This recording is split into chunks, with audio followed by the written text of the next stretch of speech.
ESPN Plus, UFC 261, Saturday. A can't-miss event. Headline of 3 championship fights. Usman versus Muslim in a rematch for the welterweight title. Shevchenko versus Andrade for the flyweight title. And Sean versus Namajunas for the strawweight title. I cannot wait for these fights. UFC 61, Saturday, 10 p.m. Eastern. On ESPN Plus.com/PPV. The prelims start at 8 p.m. on ESPN and the ESPN app. On this week's Adam Chapter podcast, Chris is on the quarterbacks in the draft. Trevor Lawrence, what a jerk you were. How could you not like him? Just like Zach Wilson. Listen and subscribe to the Adam Schefter podcast wherever you get your podcast. Do you hear my computer career ads and think, I don't know anything about computers? Well, you don't have to. Before starting, many graduates could turn a computer on and off, and that's it. And now they're IT pros. You could do it too. Go to mycomputercareer.edu and take the free career evaluation. You could start your new life in as little as 4 months. Grants covering up to 53% of the cost are available to those who qualify. It's not rocket science. It's My Computer Career. This is Renee. Happy to be here. She's not some influencer. She's more of a groundbreaker, turning her 4-acre lot into a little slice of heaven behind the wheel of a John Deere 1 Series tractor. Renee runs with us because the most important job is the next one. That's all I got. Nothing runs like a Deere. Get a 1 Series tractor for just $99 per month at your John Deere dealer today. For additional cost information, please call toll-free 855-633-2315. Let me get right back to you. Sandra, those banners come out tonight. Can you pop them? Indeed knows unexpected growth can stretch your business thin. On machine 4? Like at Monica's Print Shop. To fulfill orders on time, she needs to get started hiring right away. I need Indeed. Indeed you do. And the moment you sponsor a job on Indeed, you get a short list of quality candidates from our resume database. Visit Indeed.com/credit and get a $75 credit for your first sponsored job post. Terms and conditions apply. Introducing Fidelity Income Planning. We look at how much you've saved, how much you'll need, and help you build a straightforward plan to generate income, even when you're not working. A plan that gives you the chance to grow your savings and create cash flow that lasts. Plus, you can start, stop, or adjust your plan at any time. Talk to us today so we can help you go from saving to living. Fidelity Brokerage Services, member NYSE, SIPC. WZZN, Union Grove, Huntsville, Alabama. Your home of the Crimson Tide Sports Network. Good morning from the traffic center. Got a wreck on Highway 53 near Robbins Road. That's north of Jeff Road. That one is coming in as an injury type. And we got construction downtown closing Madison between Gates and Southside Square. That will be through Thursday. Snelling Medical needs experienced medical receptionists and medical assistants. Resume to jobs at SnellingHSV.com. Captain Nick in the North Parkway, Popeyes Skywatch Traffic Center. From the WZDX Bend Point Weather Center, I'm Chief Meteorologist Jordan Dressman. Not a bad Tuesday afternoon across the Tennessee Valley. A couple of clouds across the area, but otherwise temperatures hanging out in the upper 60s. Some of us could see the low and mid 70s. A cold front's going to move through the Tennessee Valley Tuesday night, early into Wednesday morning.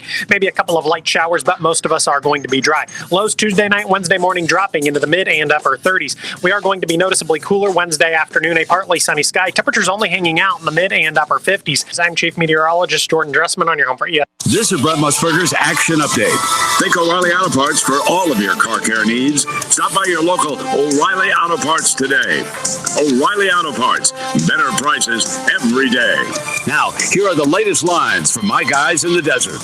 Baseball this afternoon, the Braves and the Yankees. New York coming in on a 5-game losing streak. Atlanta will be without Ronald Acuna Jr., who is listed as day-to-day. Yankees are the home favorite, minus 121 on the money line. The Braves at plus 110, the over-under 9. UFC 261 Saturday in Jacksonville, Florida. Usman versus Masvidal 2 for the welterweight title. Kamaru Usman, the reigning champion, at minus 420 on the money line. Jorge Masvidal at plus 330. In the women's strawweight title fight, Zhang Weili, a minus 190 favorite against Rose Namajunas at plus 170. NBA, the Hawks at home tonight against the Magic. Atlanta at 12.5-point favorite. Opening money line was at minus 1,000 for Atlanta. Orlando at plus 650, the over under 221. I'm Trey Westerberg, 97.7 ESPN, The Zone. Log on today, 977ESPN.com.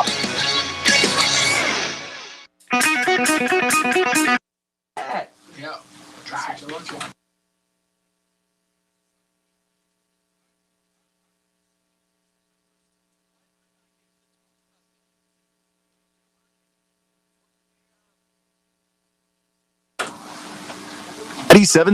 That's 256-576-4977. Now, here's Scott and Drew. All right, here we go. And with that, we do say welcome into another brand new live edition of Talkin Ball on 97.7 ESPN The Zone with Scott Theisen and Drew DeArmond. And we are off and running once again on this Tuesday morning. I had to pause for a second and remember what day of the week we were on. Yesterday, we had a great day. We were not in studio. We were out and about. So I always forget what day it is when we're back here. But welcome in on this Tuesday edition of Talking Ball. I want to welcome in all of our audience, whether you're listening to us over the air, whether you're using the app. Hey, go download the brand new 97.7 ESPN The Zone app. Take it with you wherever you go. It's great. It's handy. And if you look on the app right now, you will see in Zone 2. Okay? That is when sometimes we have to use, if we have two shows going on, if we've got Alabama baseball and we got Huntsville Havoc hockey going on, we will have both of them on. One will be on ESPN. One will be on 97.7 ESPN.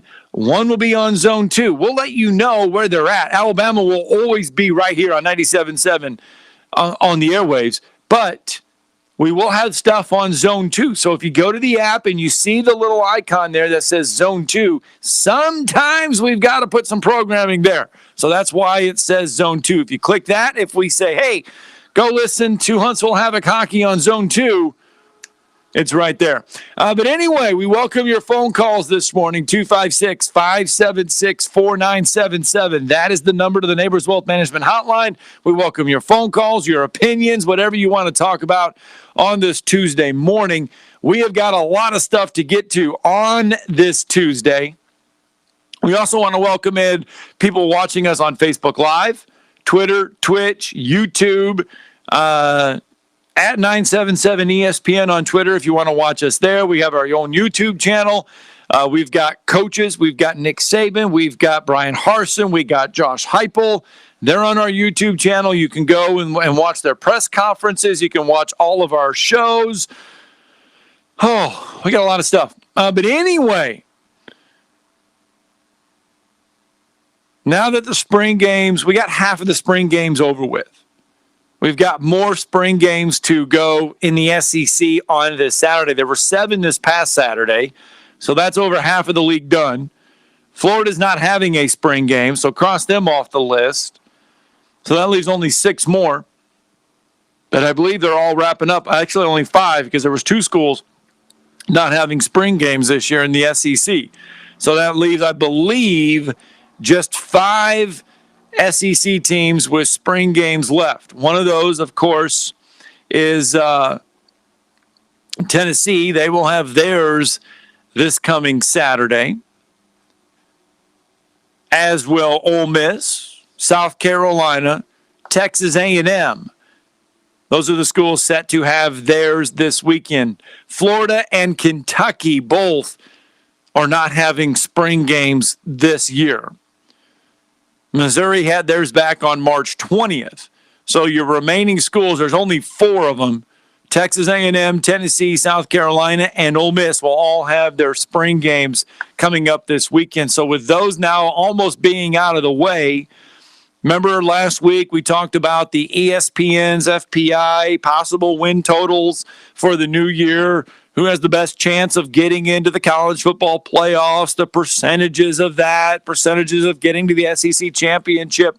We went through all of that. Well, ESPN now the FPI has ranked the toughest college football schedules, the top 25, I believe. Yeah, the top 25 college football schedules in America. Where does your school land on this list? If they land on this list. We will go over those here in just a little bit. Tennessee and head coach Josh Heupel Now, they appear, according to reports yesterday, on the verge of getting themselves a quarterback that after one game this past fall already had the Heisman being shipped to his house. Of course, it never got there, never got sent in the mail, because after that, it went south. So we're going to break that all down.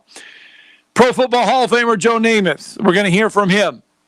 He had some flattering comments on Mac Jones ahead of the NFL draft, which, by the way,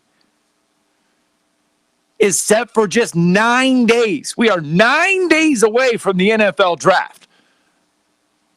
The last time that we had the NFL draft with fans attending was in Nashville. Last year, they were supposed to have the gargantuan party in Las Vegas for the NFL draft. Remember?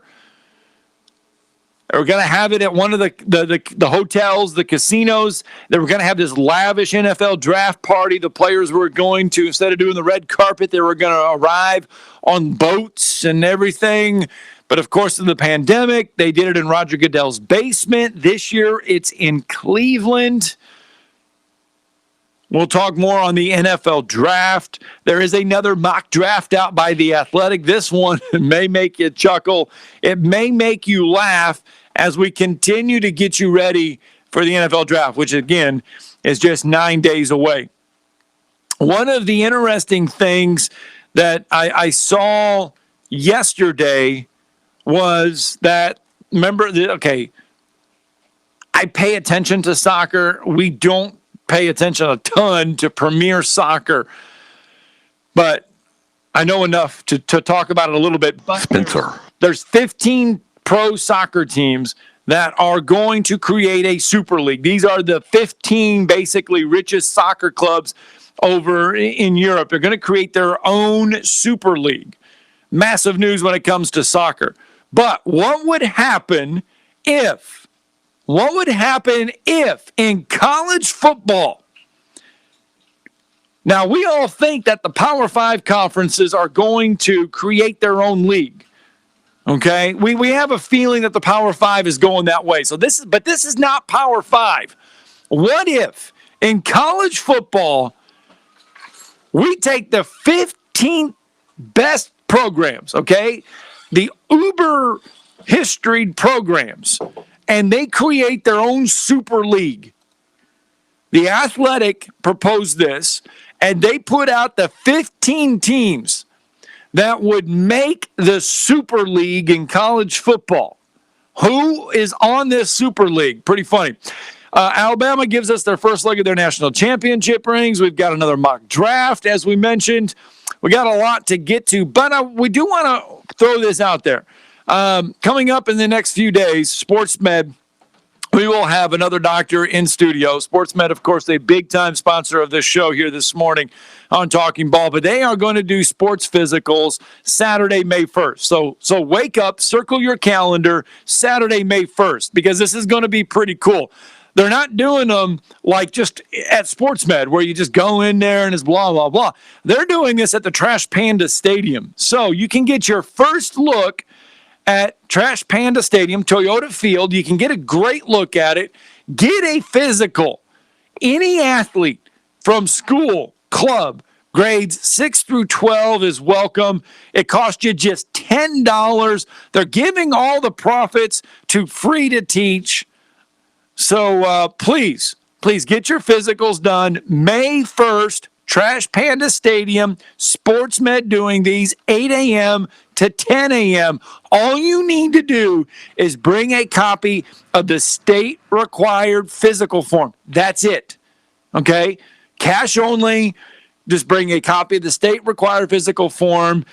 May 1st, SportsMed Physicals, Trash Panda Stadium. So that's how we get you. We want to make sure everybody gets those physicals because we know how uber important those things are. And it's a great cause. I mean, when you bring the $10 cash, it all goes to Free to Teach. Yep. So it's donated to that organization. So come on out, take a free tour of Trash Panda Stadium. Get a physical. Around, get a physical. Probably try some ballpark eats. Like at 8 o'clock in the morning? Who knows? They might be experimenting. I've been getting all these emails and tweets, on alert where they're showing you all the food and stuff. And I don't know if they're going to have like that type of food at 8 o'clock in the morning. I don't know if they are. Then you'll probably be there. But I mean, seriously, that would be fun. Well, I mean, what if they did something like when we were at the Super Bowl, just let everybody try the menu? But that was pretty good. I saw that trash wrap deal with the hot dogs. I did see that, and the cheese quesadilla and the chili and the fries and the fries and all that. That does look good. I don't know. It probably costs $12, but still, it's probably pretty good though. What do they call it? A trash wrap or something? Yeah, trash wrap. There you go. All right. Anyway, that is Saturday, May 1st. Sports Med Physicals, Trash Panda Stadium. Get on out there. Let's go to the Neighbors Wealth Management Hotline. His ears must have been. I mean, we talked the NFL draft. I mentioned the NFL draft. We haven't even had a chance to even dive into what I was even going to talk about. But I imagine this is where Spencer wants to go. So let's talk to Spencer. Good morning. What's up, Spencer? Hey, good morning, Scott. Good morning, Drew. No. Elaborate a little bit. I don't know what you're talking about the NFL draft. I was calling to talk Josh Heupel and this. Oh yeah. You mean the great Joe Milton and the student directory, huh? Well, I just remember last year after week 1, right? Our good friend Wolverine Dan made a call and he said, and I quote, "If we would have had this quarterback when we played Alabama in that bowl game last year, it might have been a different story." Oh, he gave him the Heisman Trophy. There is no question about that. That's what Scott was referencing. I think that was the opener that they had in October because that's when Joe told him to play. But, yeah, I mean, it ended up being a disaster of a season because Minnesota was terrible too. So basically it was two bad football teams playing against each other. Yeah, well, hey, Wolverine Dan, I guess we can call him Tampa Bay Dan now because he hitched his wagon to the Tom Brady horse. He ain't letting go of that thing. No, I mean, he was Gator Dan, but yeah, you're right. That was the Minnesota game. Yeah. That was the Minnesota game where he went 15 of 22, 225 and a touchdown. That's right. Yep. And he had 8 carries for 52 yards and a touchdown. He did. Let's be real. He definitely wouldn't have made a difference in the Alabama game. Let's be real about that. No, I mean, but elaborate a little bit, Scott. What were you talking about? What are you talking about with the draft? Where are we getting at here? Well, no, I just thought, I mean, usually you're on the NFL draft. Usually you're all on, Yeah, I thought that's where you were going to go. It's going to be an infomercial for Alabama, and we're going to have some comments from Joe Namath about Mac Jones. And, of course, there's all this subterfuge going on, all this, false information. Now Trey Lance is the one being hyped because he had a pro day yesterday at North Dakota State. Yet last week it was Justin Fields. It's so funny. I think it's stupid, but they update these odds, every day, almost every week. Like, well, now the odds for Mac Jones going third is this, and now it's for Trey Lance it's this, and now for Justin Fields it's that. I mean, give me a break. I mean, Look, it doesn't matter where Mac Jones goes, Drew. It doesn't really matter where he goes. The man is going to be the most successful quarterback out of those 5 quarterbacks that are coming out of this draft. He will be the most successful one. Well, I don't disagree with you, Spencer. You know that. I don't disagree with this take, but I do not want him. And look, I love Joe Namath. Dude's a legend. But there's no way is to kind of quote Buford T. Justice here, that I would want that Mac Jones to go to the Jets.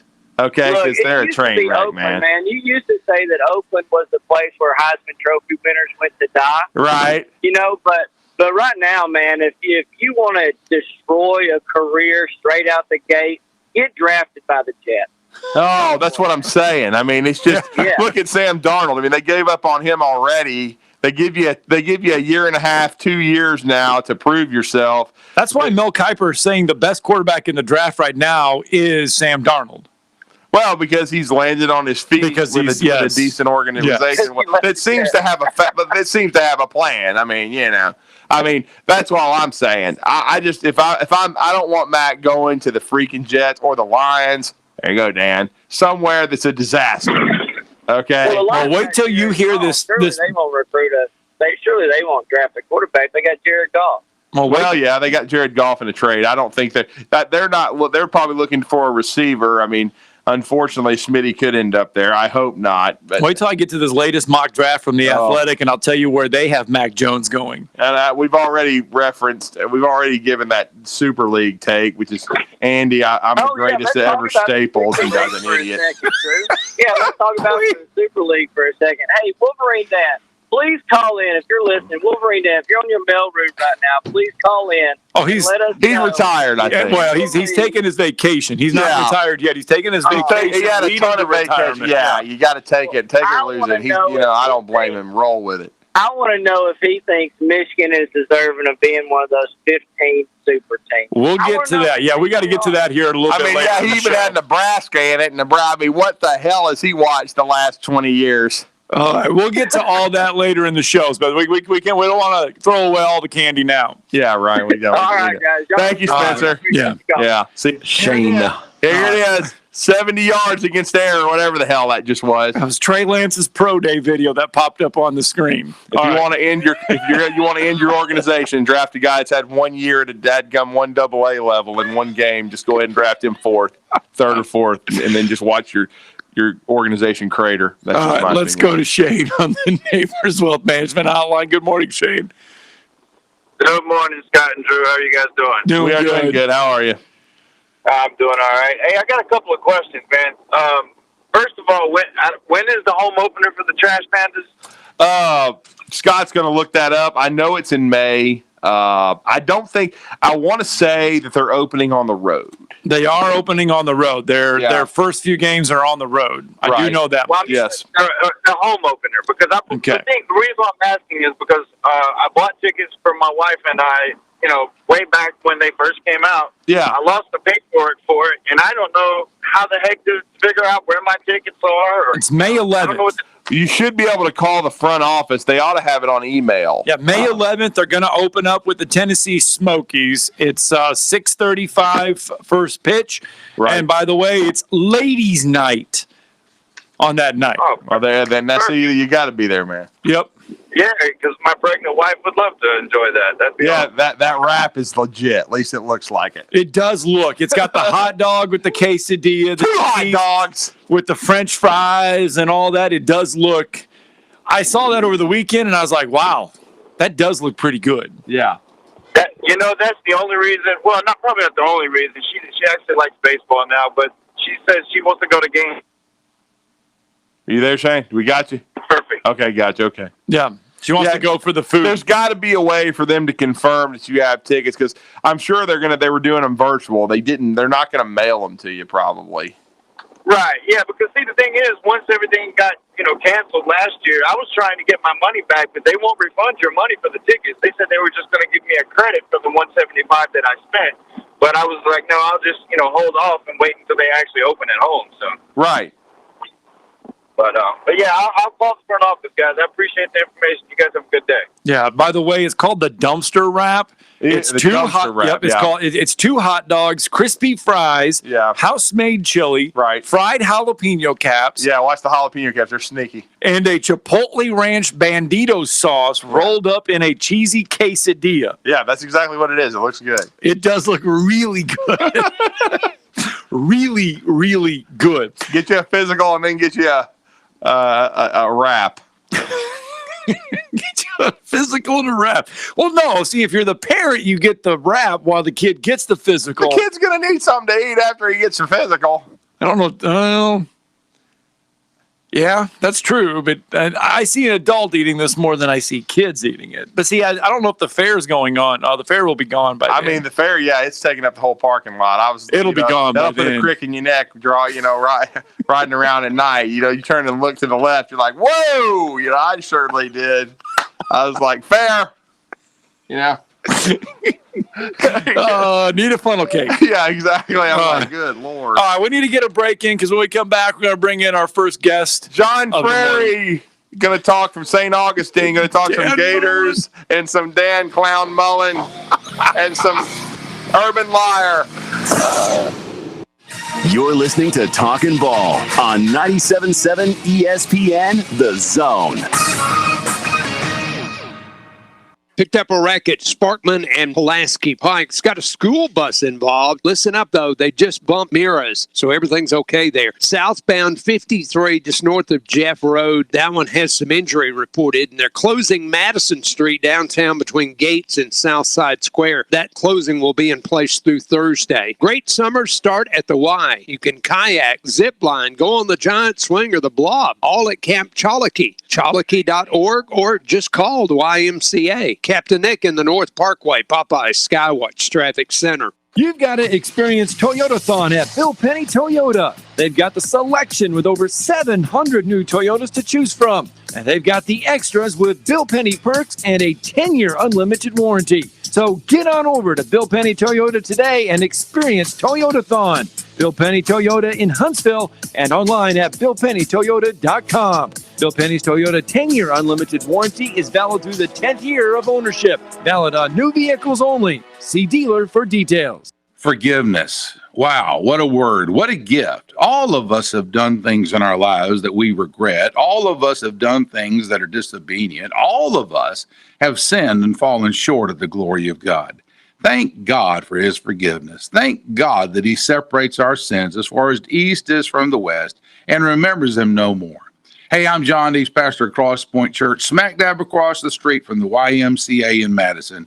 Check us out at cpcfamily.org. Are you in the market for a recreational vehicle? Do you want to get out and see more of this beautiful country? Well, imagine hearing the laughter of your little ones enjoying gooey s'mores by a cozy campfire and making lasting memories with your friends and family from the comfort of a new camper. We can make your dreams come true at Hall's RV. With over 15 years in the camping business, we know how to get our customers into the perfect camper. We have several models and floor plans here for you to choose from, both new and used. We're family owned and operated with fantastic deals and great service. Everyone wants to work with people they can trust, so come on down to Hall's RV and get the deal of a lifetime. We'll treat you right and get you on the road in the camper of your dreams. Visit us on Highway 431 in Albertville. Hall's RVs, where we sell fun. Or see us on the web at www.hallsrvsales.com. This is Steve Moulton from The Drive. Join us this afternoon from 5 to 7 with Wes Neighbors and me. Now back to Talkin Ball with Scott Theisen and Drew DeArmond on 97.7 ESPN The Zone. Okay, John's ready. Mike's on. Oh, welcome back, 7:25 here on this Tuesday morning. We've talked about SEC spring football. We told you that there were 7 spring games this past week. There are 4 more this week: Ole Miss, South Carolina, Tennessee, and Texas A&M. 2 schools opted not to have one. That would be Kentucky and the Florida Gators. Well, we're going to talk about the Florida Gators now because Dan Mullen had some interesting things to say on the one-time transfer rule and recruiting. Yeah, we talked. And we got a lot of stuff to unwrap there when it comes to Florida. Yes, we do, and it was an honor to be on his show yesterday. Yesterday in the early evening, I ended up joining his radio program periodically throughout the football season. As we said, he's on WFOY Radio, St. Augustine, Florida, and he has his daily radio program each Monday, and it's always great to catch up with him in the Sunshine State. He's now going to talk a little football with us this morning here in Huntsville, and that's our good friend John Frary, and John's joining us now on the Neighbors Wealth Management Hotline. John, good morning. You're with Drew and Scott. How are you? Good morning, Drew and Scott. Always great to be on your show. It was great to have you on mine yesterday, Drew, and interesting would be one adjective I would use for what Dan Mullen's been saying. You brought up recruiting, the transfer portal, and I'll tell you something, guys. I now know what it's like to try to compete a little bit against the CIA and the FBI because Dan Mullen in the spring practice was so secretive that unlike what Drew and you guys got to see last Saturday with Alabama, we really have seen nothing over here. The scrimmages ended in late March. It was more of a winter workout than a spring, to be honest. It was March 20th when they concluded. Dan gave us his take on it. He's pleased with Emory Jones and the progress he has made. Now, speaking of some of the weird comments Dan has made, he states back then that Emory was making some throws that Kyle Trask could not make. Now, you had to frown when you heard that, especially after the year Trask had, Cotton Ball aside. But he's pleased with the progress Emory's made. He's pleased with Anthony Richardson, the backup quarterback, as well. He says he's going to have a package for him. Defensively, they were ahead of the offense in the spring, Dan said. Now, in ways that's great. In other ways, you're concerned because this was a defense, guys, as you remember last year with Todd Grantham. Was a struggle. And a struggle is putting it kindly. And we're amazed that Todd Grantham, at least some of us, yours truly included, survived, that Dan stuck by him. They did make some changes on the defensive staff, but Todd Grantham is still the defensive coordinator. Now, a couple of guys they did get through the transfer portal to help that defense, Antonio Shelton and Daquan Newkirk. Dan Mullen praised them immensely on the defensive front. They're a couple of guys that came from Auburn and Penn State and are certainly going to help. Zach Carter returns. Gervin Dexter is a 5-star Dan got a couple of years back in recruiting that's going to be relied on heavily. Secondary-wise, Dan said he liked 5 to 7 of the guys. One of the guys that's returning that he said has really stepped up in the spring is Trey Dean. Kyer Elam is another one that's coming back. They've got a 5-star they brought in, Jason Richards, that's going to be relied on. As far as playmakers, that's the one place where Dan said they may not have as many. They may have to rely more on a committee this season because, as you know, NFL draft coming up, Florida's losing quite a few. I mean, we know about Kyle Trask, but Kadarius Toney's gone. Trevon Grimes is leaving. So, and of course, Kyle Pitts. At tight end, believe it or not, guys, I think Florida's going to be fine. It's not going to be as dynamic as with Kyle Pitts, don't get me wrong, but I think Kamori Gamble and Zipper are two guys that got to play some last year because of the vicious injury Pitts suffered in the Georgia game. So I think they've got a little bit of experience there. They've got some talent there. Offensive line-wise, I'm concerned, and Dan expressed that they're still in a rotation. Ethan White's going to be relied on to play center to replace Brett Heggie. I think that's going to be a big position to see if he can step up and do that. They're going to slide Richard Gorage out to tackle to replace Stone Forsythe, who's going in the NFL draft. And then they do have Stuart Reese returning, who was a transfer they got a year ago to play the interior at guard. Michael Tarquin is another one that's going to be playing some tackle. So there's a lot of questions for this Florida team going into 2021. And sadly, guys, we haven't been able to view anything yet, but we're hoping come the fall that that's going to change. Yeah, why was the move made to basically bunker up and shelter everything this spring? Well, yeah, John, do you think it was because of so many personnel losses on offense? Is that why Dan Mullen did this? I think that had a lot to do with it, Drew. Now, the public stance was it was due to the stadium, Ben Hill Griffin Stadium, being used as a vaccination site, which it was.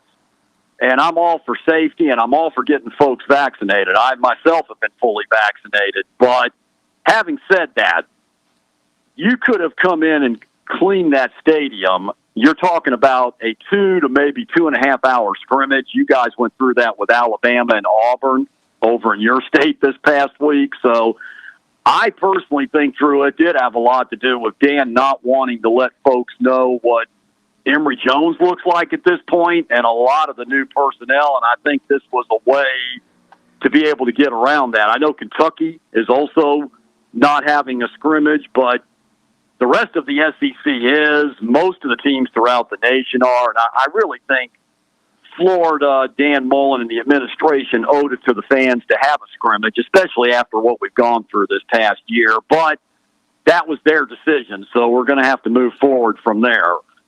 Yeah, well, and Scott will laugh at this, but part of me also thinks it gave Dan Mullen's agent time to call the Falcons and get himself in the mix for some NFL jobs.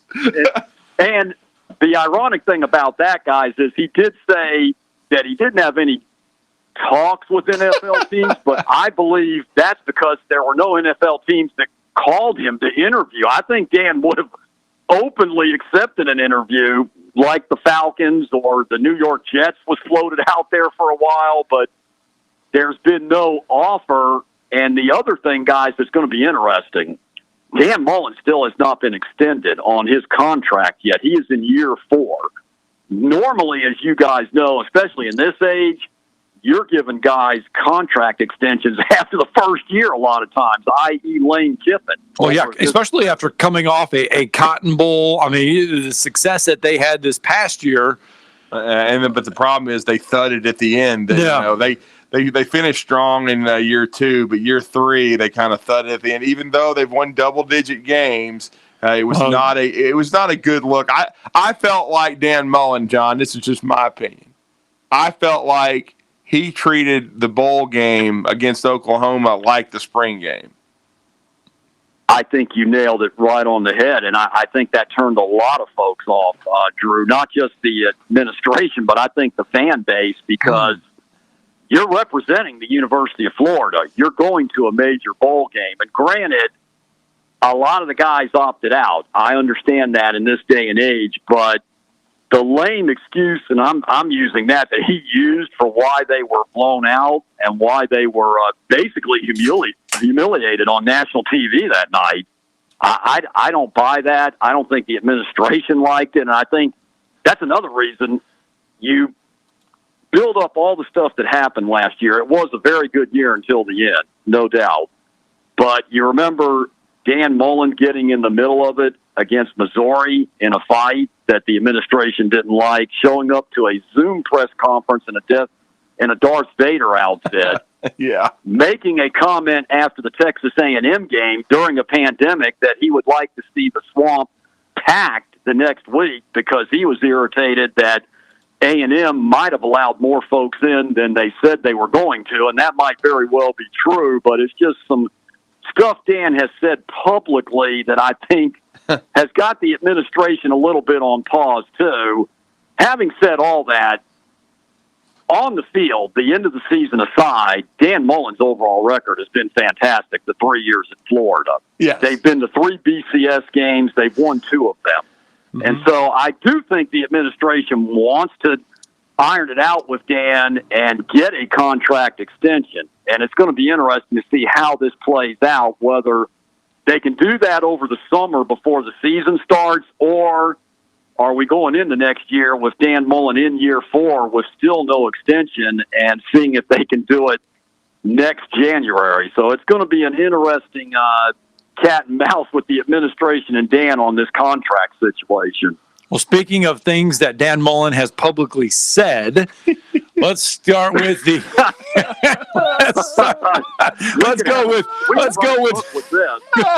let's go with the recruiting edge. And we were dying laughing when we were talking about him talking about, hey, that coaches may just Zoom now for forever when it comes to recruiting, and that we're sitting here going, Dan, stop being lazy. Man. Stop trying to shortcut it, bro. That's instantly what came to our minds. I mean, because we've heard you mention it. We've heard Mark McLeod, that one of the things that people wanted Dan Mullen to do once he got to Florida, with the talent in the state, with the resources the Gators have, is to recruit a little bit better than he did at Mississippi State, where he took that program about as far as he could. But the reason that they never became a consistent contender was the recruiting aspect, and that was the biggest question about Dan Mullen when he came to Florida, in my opinion, John.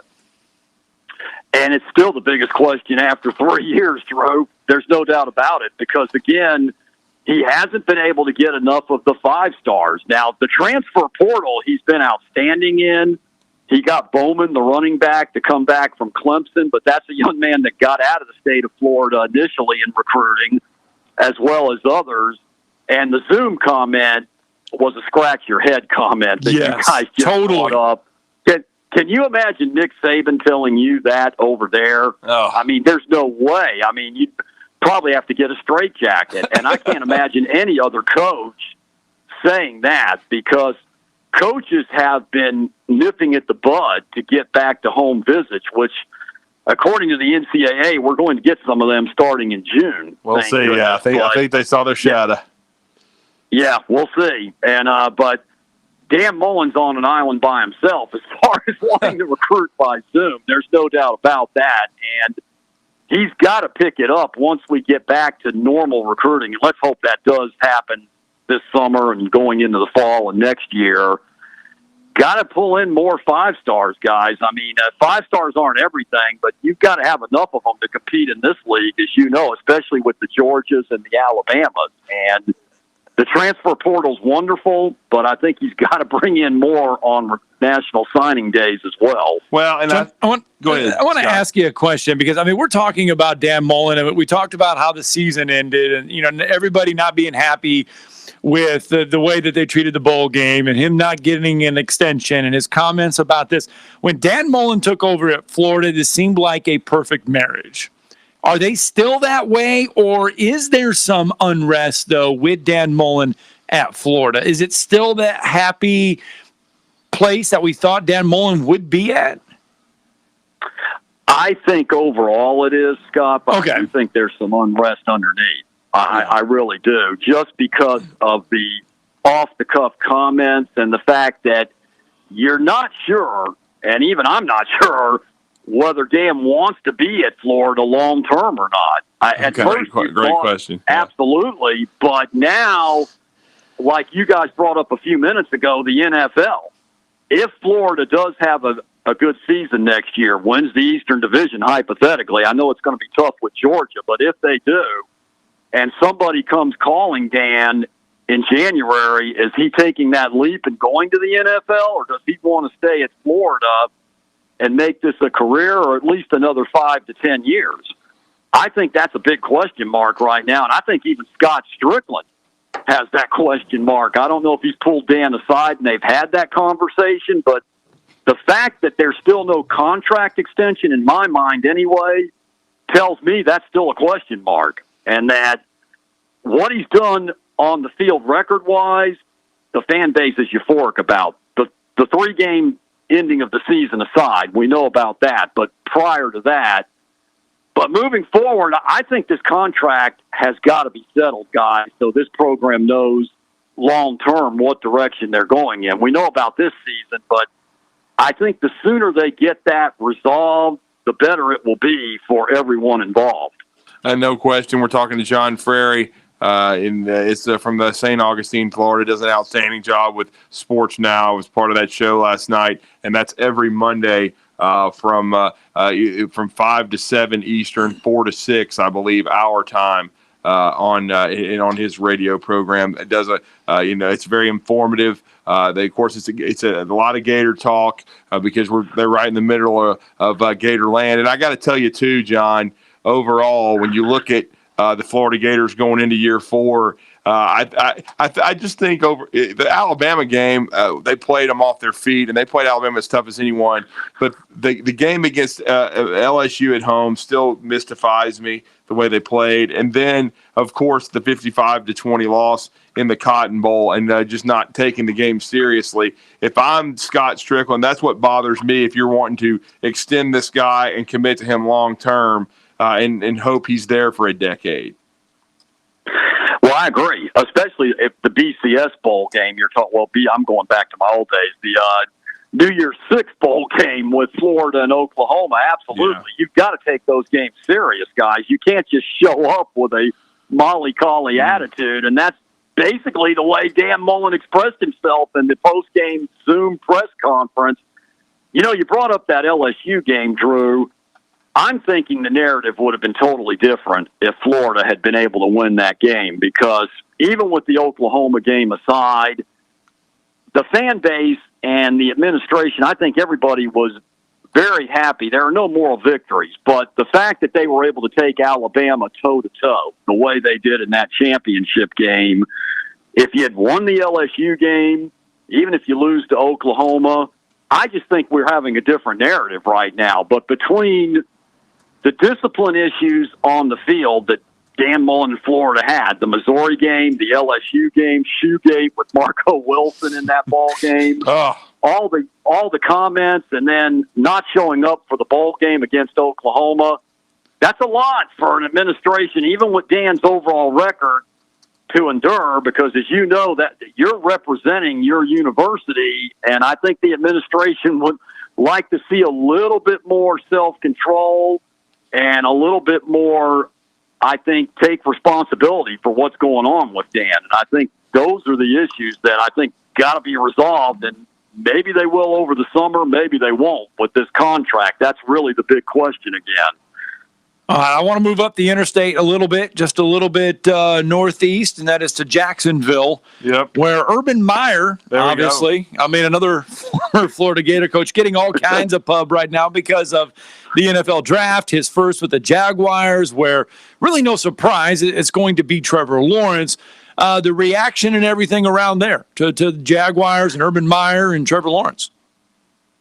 It's been euphoric, guys. You know, it's ironic. It's a team that's lost 15 in a row of organization.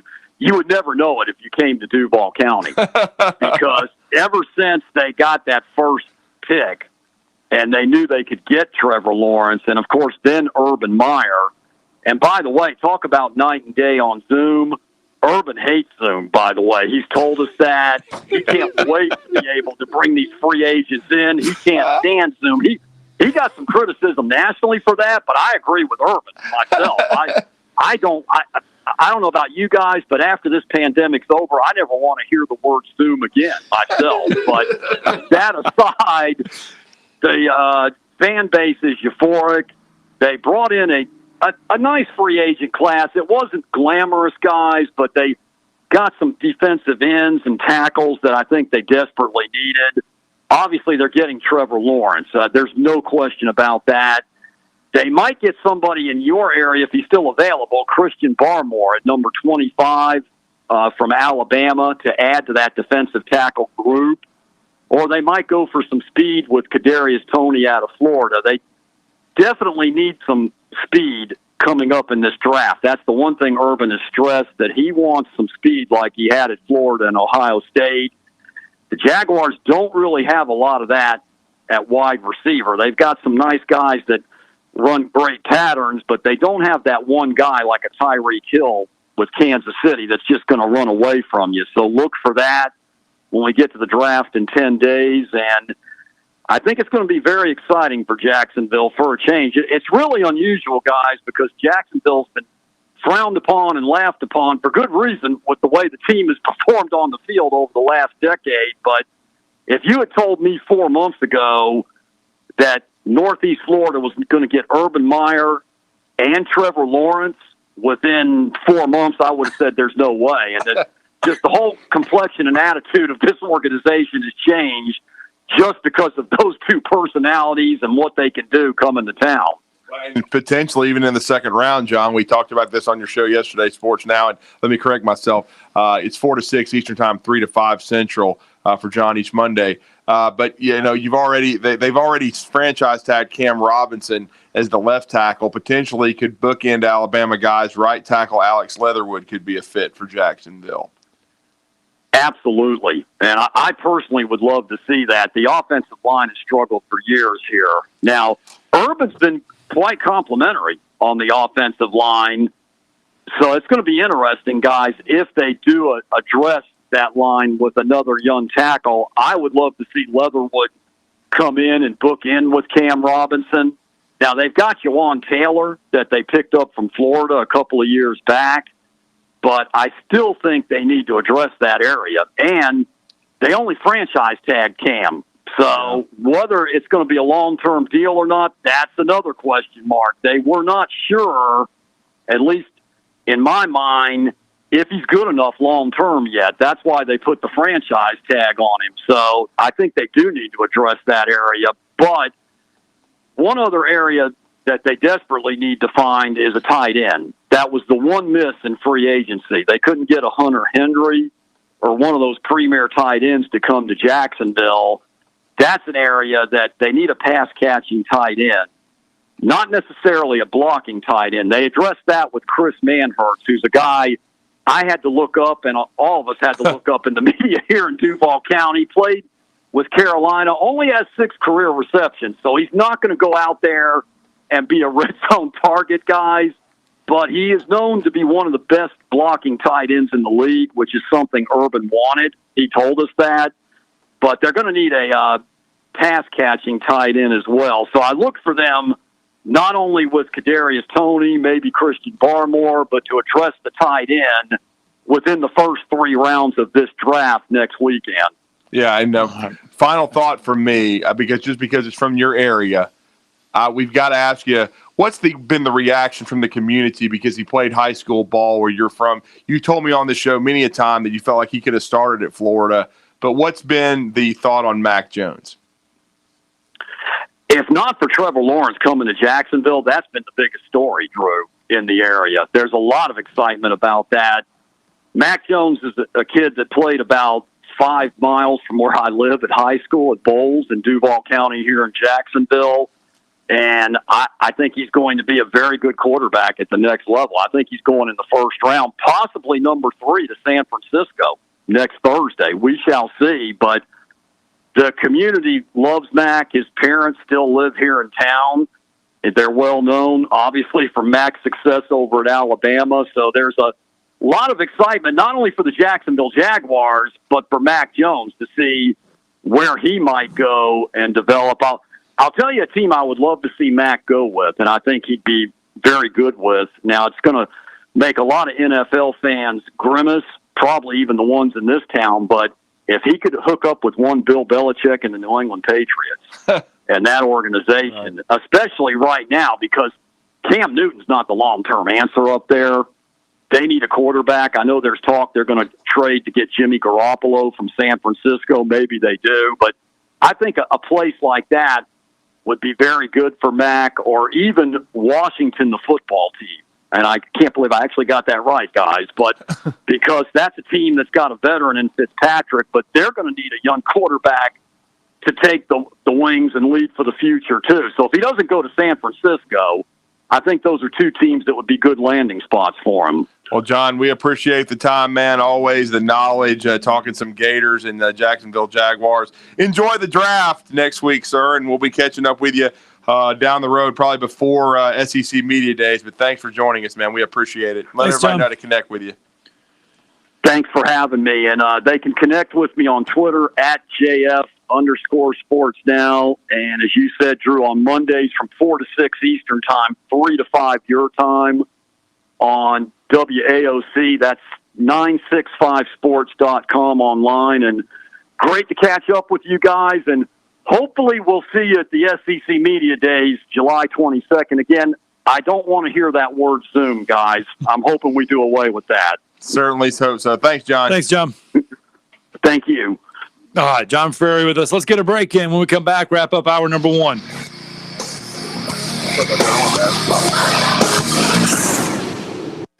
You're listening to Talkin Ball on 97.7 ESPN, The Zone. Got a wreck coming out of Decatur now, 31 northbound, right about the boat harbor. It's off to the left side of the road. Southbound Jordan near Maston Lakes, and no injury. Sparkman and Pulaski Pike was a mirror bump, not much to it. 53 just north of Jeff Road, southbound. That one did have an injury reported. 2030 Fast Track can make your clothes fall off. Greg lost 92 pounds in 6 months on the plan. A free hormone quiz will show you if it can work for you. 2030huntsville.com. Captain Nick and the 72 and Jeff Popeye Skywatch Traffic Center. Want to call into the Neighbors Wealth Management Hotline? We have a new number for you. 888-256-576-4977. Hold it! That's 256-576-4977. Well, what do you know? We promise this number will be the one we keep. 97.7 ESPN, The Zone. When you call most roofing companies, all you'll hear is, you need a new roof. Not when you call Fleming. At Fleming Roofing and Restoration, we're focused on your needs, whether it's an easy repair or a full roof replacement. Folks around here have trusted Fleming since 1965 for all their residential and commercial roofing needs. And as the area's storm damage experts, Fleming knows all the ins and outs of the insurance claims process. Log on FlemingHSV.com to schedule your free estimate today. Fleming Roofing and Restoration. We show up. Hi, my name is Dan Aldridge. I'm here to let you know about the Aldridge Law Firm and the soon-to-be-announced Legal Town Center. I've been practicing law in Alabama since 1984, and I also practice in Tennessee. And I'm from North Alabama, and I'm here to represent you and take care of your legal needs. For many of us, hiring an attorney is not high on the priority list, and maybe a little scary. But it's something that we all need at some point. So by all means, do your homework. And if you need representation for car accident, wrongful death, medical malpractice, nursing home abuse, or estate planning, or any other matter, just give us a call at 256-534-3188. And you can email me at Dan, that is Dan at danaldridgelaw.com. Dan at danaldridgelaw.com. God bless America. No representation is made that the quality of legal services to be performed is greater than the quality of legal services performed by other lawyers. This segment of Talkin Ball is brought to you by University Kia, the #1 volume Kia dealer in the state of Alabama. Located online at universitykia.com. Leading the way for sports talk in North Alabama. Winning is the only thing that matters. Thank you. Yes, amen. All right, 4 minutes to the music. Here we go. ESPN The Zone.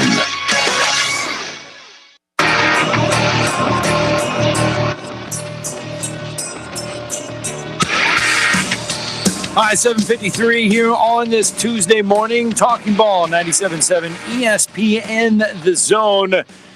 And as we mentioned, 9 days away from the NFL draft. And I got to that's that CBS sports window. Man, they have just got the worst pop-ups in the history of pop-ups.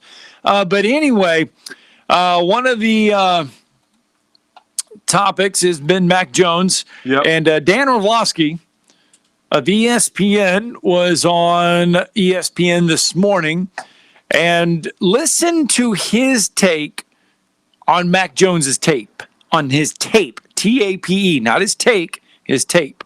His tape is the best. I mean, when we're kind of figuring out what's the crux of what quarterback play is, it's do you throw the ball to the right guy at the right time at the right location, and he does that on the most consistent basis. And I would say this, we're getting into a place in the NFL where like everybody on the defense is just incredibly athletic. Micah Parsons, the linebacker from Penn State this year, ran 4.3. Okay, so like everybody on the defense is going to be like a 4.4 guy, so to speak. And having an athletic quarterback is awesome. That is such a benefit. But at some point, the faster the defense is, the speed of the quarterback isn't going to be as impactful. I need you to play fast as a quarterback. And that's all encompassing. Know where to go with the football, do it really quickly, place it in the right spot, all that. Mac Jones does that the best in this draft. His tape doing that is the best in this draft. He goes on to say that it's the best in the draft of all 5 quarterbacks. It is. I've been saying that repeatedly, which is what quarterbacking is. It's processing information, throwing it to the right guy, throwing it on time, and yet what the excuse is from the clown patrol, and that's with most of these draft analysts, that's not Todd McShay and not Mel Kiper, because the others get on my last nerve. I mean, Daniel Jeremiah is okay at times, but they want to bring up, but he's throwing to this first rounder and that first rounder, and this guy got great separation, and that guy did too. And what is Ohio State and Clemson? Just tell me. What are they? They're in the playoff. I cannot help it that Alabama kicked their ass. It's not my problem. Okay? I can't help it. I can't help it that America was wrong. They all chose Clemson and Ohio State to play for the national championship. They played in the semifinals. Trevor Lawrence got his ass beat because they couldn't block him up front. Not my problem. And then, we understand Justin Fields was not completely healthy. He was healthy enough to be out there. Mac Jones outplayed him severely. That's not my problem. And without Devontae Smith in the second half and Jalen Waddle being 70%. Nobody brings that up because they're morons. Okay? They're trying to create conversation, I guess, but know what you're watching and understand what it is. Here is Orlovsky on why the 49ers should take Mac Jones. I still think it's Mac Jones. I have felt it's Mac Jones for a while now. Why? Because the simplest way I could say it with this is this way. I think that the San Francisco 49ers win a lot of football games with Mac Jones. And I don't think they'll lose a lot of football games with Mac Jones. If they decide to go Justin Fields or they decide to go Trey Lance, I think they can win a lot of games because of those guys. I also think that those guys have more flaws or warts in their games that they've got to get rectified at the NFL level. Hey, don't talk about that, man. We can't. We got to talk about a 4.40, and Shutdown Man said he can throw the ball 65 yards across his body. So he's got to be drafted ahead of Mac Jones, okay? I mean, give me a break with this crap. Oh. 9 days. 9 days. The 49ers will ruin their franchise if they don't take Mac Jones. I'm just going to say it now. You take Mac Jones, you've got a chance to win a Super Bowl. If you don't, you will crater. And then everybody will be fired. Shanahan will be an OC somewhere else. And my man John Lynch, who's going into the Hall of Fame, great player, one of the greats of all time, has done a great job building this organization. It will be a disaster, and it will be the reason that he would probably end up back in television. You got to take Mac Jones, okay? It's a no-brainer. Do it, and you can win a Super Bowl. Period. And 75 pages of notes, everybody. 75 pages of notes. There's no way in hell another quarterback did that, including Trevor Lawrence. So wake up, everybody. That's just hour one. Hour two still to come. And it's going to pick up right where it left off.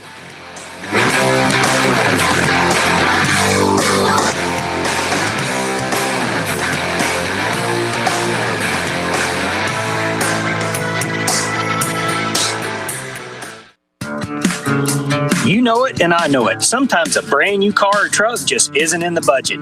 That's where we come in. Bobby White back again for Woody Anderson Ford, and I want to talk to you about the advantages of buying a Ford Gold certified used car or truck. These are low mileage, gently used vehicles with great warranties, a 12-month, 12,000-mile comprehensive limited warranty, and a 7-year, 100,000-mile powertrain limited warranty. Woody Anderson Ford Gold certified vehicles have passed a 172-point inspection by certified technicians and come with a 24-hour roadside assistance too. You'll also get a Carfax vehicle history report and 22,000 Ford Pass reward points to use for future scheduled maintenance or other accessories. Plus, before you leave in your gold certified used car, we'll be sure to give you a full tank of gas and a fresh oil change, even new wiper blades. Gold certified vehicles at Woody Anderson Ford. Hope to see you soon. WZZN, Union Grove, Huntsville, Alabama. 97.7 ESPN, The Zone. Got a wreck coming out of Decatur now, 31 northbound on the causeway, right about the boat harbor. It's a no injury. Got one southbound on Jordan near Maston Lake, not much to it. 53 just north of Jeff Road, though, that one was reported as an injury type. The Somnodent from Dr. Sandman is an easy-to-use oral device, insurance approved for sleep apnea and for snoring. 350-CARE or RandallSandlin.com. Captain Nick in the Jordan Lane Popeye Skywatch Traffic Center. From the WZDX Pinpoint Weather Center, I'm Chief Meteorologist Jordan Dressman. Not a bad Tuesday afternoon across the Tennessee Valley. A couple of clouds across the area, but otherwise temperatures hanging out in the upper 60s. Some of us could see the low and mid 70s. A cold front's going to move through the Tennessee Valley Tuesday night, early into Wednesday morning. Maybe a couple of light showers, but most of us are going to be dry. Lows Tuesday night, Wednesday morning dropping into the mid and upper 30s. We are going to be noticeably cooler Wednesday afternoon, a partly sunny sky. Temperatures only hanging out in the mid and upper 50s. I'm Chief Meteorologist Jordan Dressman on your home for ES. This is Brett Musburger's Action Update. Think O'Reilly Auto Parts for all of your car care needs. Stop by your local O'Reilly Auto Parts today. O'Reilly Auto Parts. Better prices every day. Now, here are the latest lines from my guys in the desert.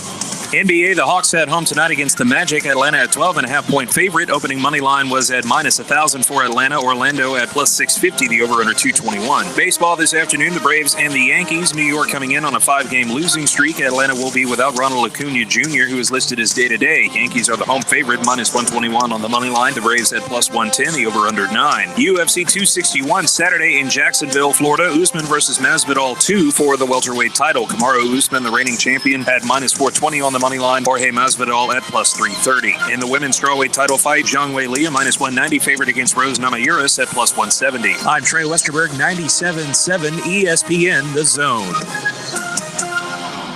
Log on today, 977ESPN.com.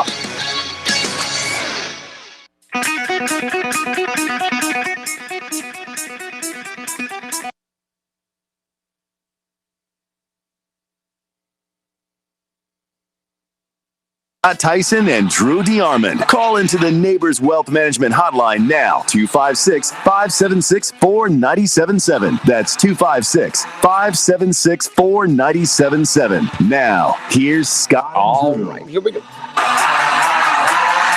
As always, this segment of Talkin Ball brought to you by our very good friends at Terrell Technical Services Incorporated in Madison. They offer that full line of environmental health and safety services, including industrial hygiene, asbestos, mold and bacterial services, Legionella testing, water management plans, lead-based paint inspection assessments and abatement plans, environmental site assessments, LEED certified air testing, and more. Their staff holds all U.S. EPA accreditations and nationally recognized certifications and credentials to necessitate your project to completion. Give Terrell Technical Services a call today at 256-461-9278 to discuss your environmental health or safety needs. And kicking off hour number 2, we talked about it in the open, and that is over in Europe. Their 15 most powerful soccer teams are creating a super conference, a super league, I should say. So that got everybody saying, well, what if we did that in college football? No, this is not the Power 5 and the Group of 5 splitting and the Power 5 becoming one. This is the top 15 teams in college football creating a Super 15 league. And they pulled Andy Staples. Yeah, Andy Staples. Just pulled out 15 of the greatest college football teams to form the Super 15. This is who he says are the 15 best to create the all-time Super 15 conference. Great. Alabama. Right. Auburn. Yeah. Clemson. Mm-hmm. Florida. Georgia. LSU. Yeah. Michigan. Nebraska. Notre Dame. Ohio State.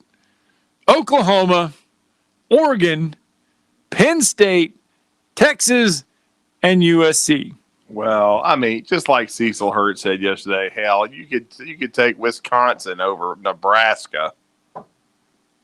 I mean, again, they have a great history. Nebraska is 16-28 in the past 4 seasons. Yes, but in the last 20 years, it's cratered since the 90s. Okay, he's putting a lot of weight into Nebraska's storied history. But I mean, come on. I mean, and he didn't even.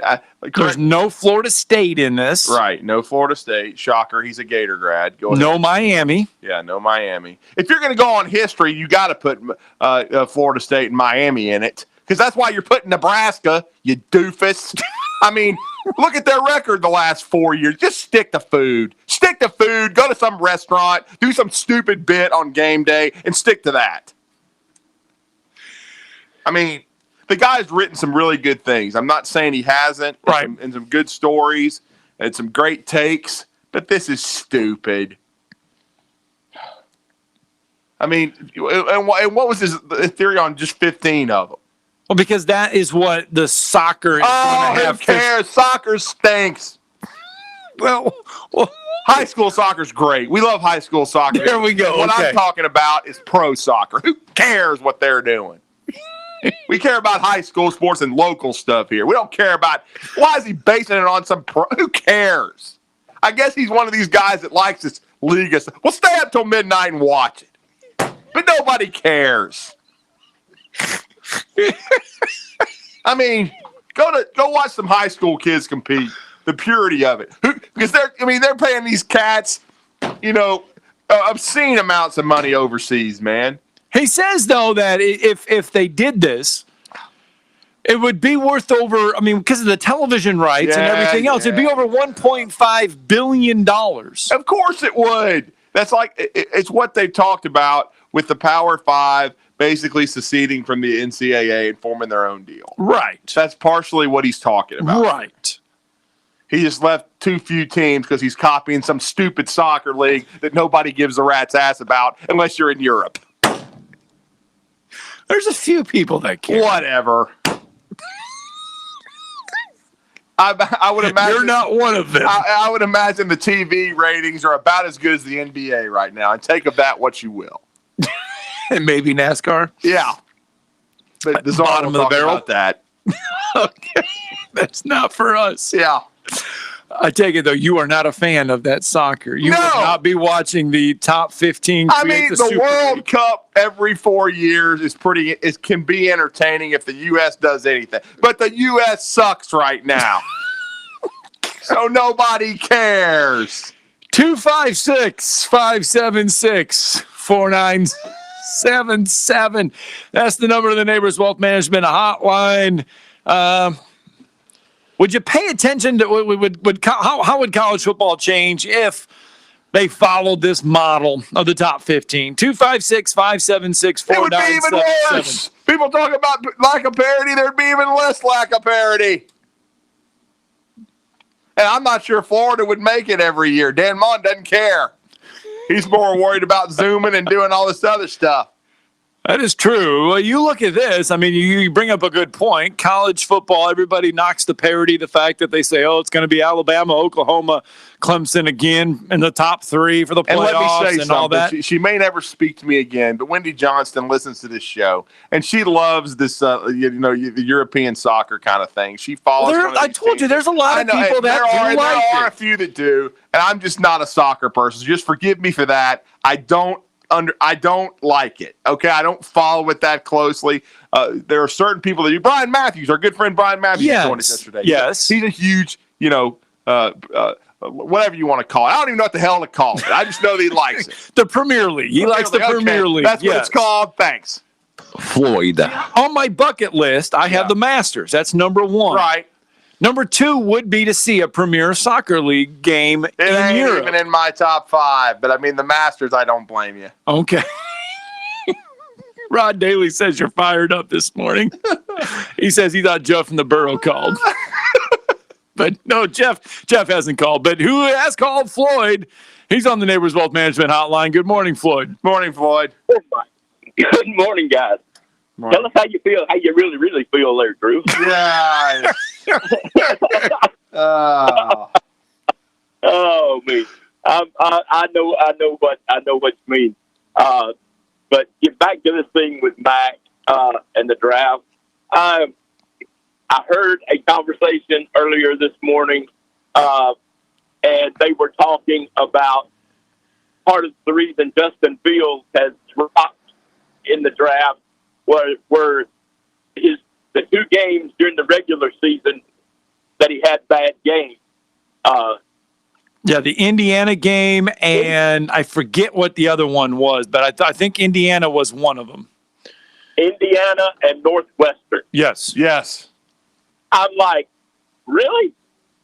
Indiana and Northwestern. And the only reason he had a bad game against Northwestern is he was missing his number one receiver. I'm like, guys, Mac was missing Jalen Waddle for over half the year. But see, that's Alabama. They just think Alabama's so loaded. They don't give anybody credit for that because they're morons.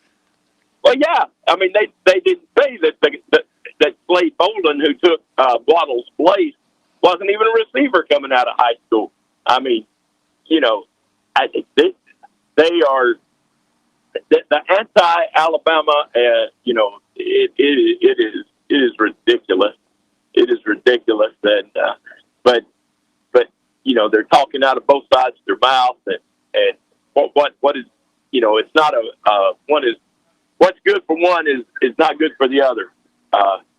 So no, that's true. Care. I really don't care where Matt goes. I would other than the Jets, like you said a while ago, I think he's going to be successful wherever he goes. And a lot of this with Justin Fields, I feel like too, is Arizona check reflection of what Haskins. Yeah. Oh, you're talking about Floyd. You're talking about the lack of success for Ohio State quarterbacks. Exactly. Yeah. Exactly. Now, Right. whether it's right or not, that does have an effect. Mm-hmm. Well, and at the same time too, I mean, and I think it was brought up the other day, Drew, that we talk about the lack of success for Ohio State quarterbacks. Yeah. But outside of Tua, what has been the success for Alabama quarterbacks? There hasn't been a lot. I mean, right. There hasn't been a full-time starter in the NFL since the mid 70s with Richard Todd and the Jets. So I mean, but you can't ignore the production. No, the only thing that bothers me is they say, well, Alabama's got the best player. Well, then what the hell does Ohio State and Clemson have? They've been in the playoff every year too. Nobody ever mentions that. Matter of fact, since everybody knows that Trevor Lawrence is going number 1 to the Jacksonville Jaguars, there has not been one conversation about what kind of player he could or couldn't be, really. They're all just like, he's number 1 pick. Oh, well. He was the number 1 pick at the beginning of the college football season last year. Clown Patrol said he should have just took the rest of his career off after he beat Alabama, though he got a whooped ass the last 2 years and didn't win anything. Except the sorry-ass ACC, and nobody cares.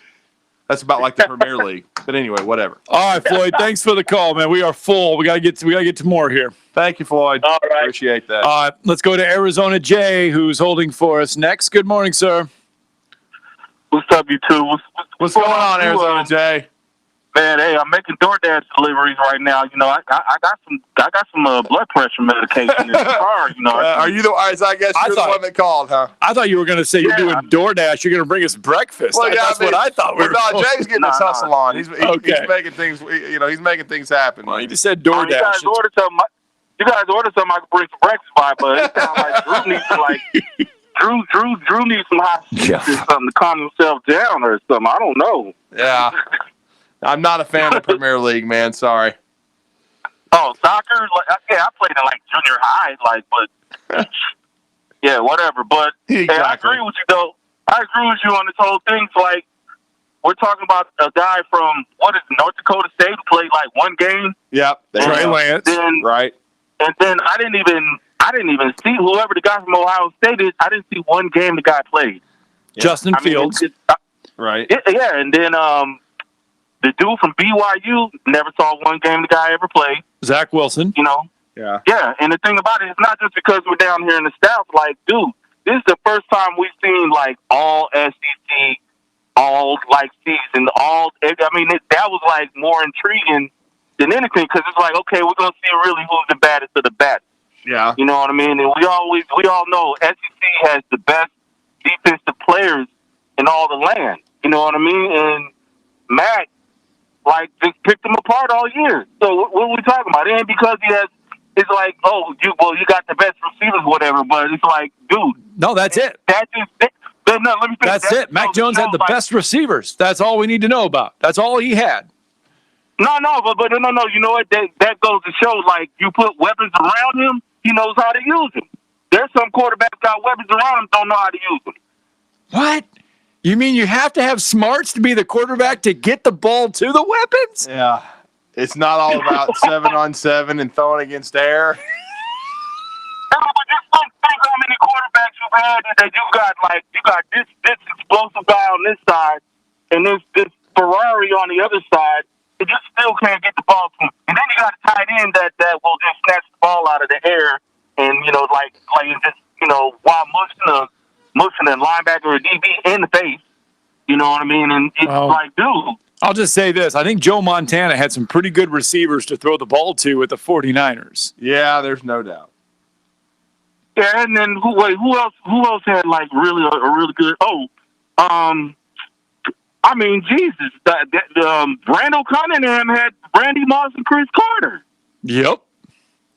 You know what I mean? And Randall didn't get to like a high level until later in his career. But there's other quarterbacks that has had like just a Ferrari on one side, a Lamborghini right here, and then an F-140 right here, like running the seam route, and like still couldn't get the ball to him. Well, that's the thing. That's why we're saying we don't want him to go to the Jets because then he'd be throwing to Pintos and Chevelles. Yeah. Oh my God, Pintos and Chevelle, like good old school Datsun. Hey, my dad had a Datsun, and we rode all the way from Iowa to Oregon in a Datsun King Cab, so I'm all familiar with those. There we go. Only if you are age, you know what a Datsun is. Yep. You know what a Datsun is. All right, Arizona Jay, thanks for the call, man. All right, man. Let's get to Jeff from the Borough now on the Neighbors Wealth Management Hotline. He ought to be in a good mood after this weekend. Good morning, Jeff. How's it going, guys? Doing good. Well, I had a pretty good weekend. Yeah, it was good. I watched some college tennis and watched some college baseball and softball. Watching the Cubs and Braves Saturday and Sunday, kind of role reversal. But I kind of noticed Sunday night they had a replay review, but Stint didn't come out of the dugout. I guess that's what happens. I guess it's what happens when you're up 6 runs. Don't make no damn difference, does it? Replay don't make no damn difference when you're up 6 runs. Don't make any difference.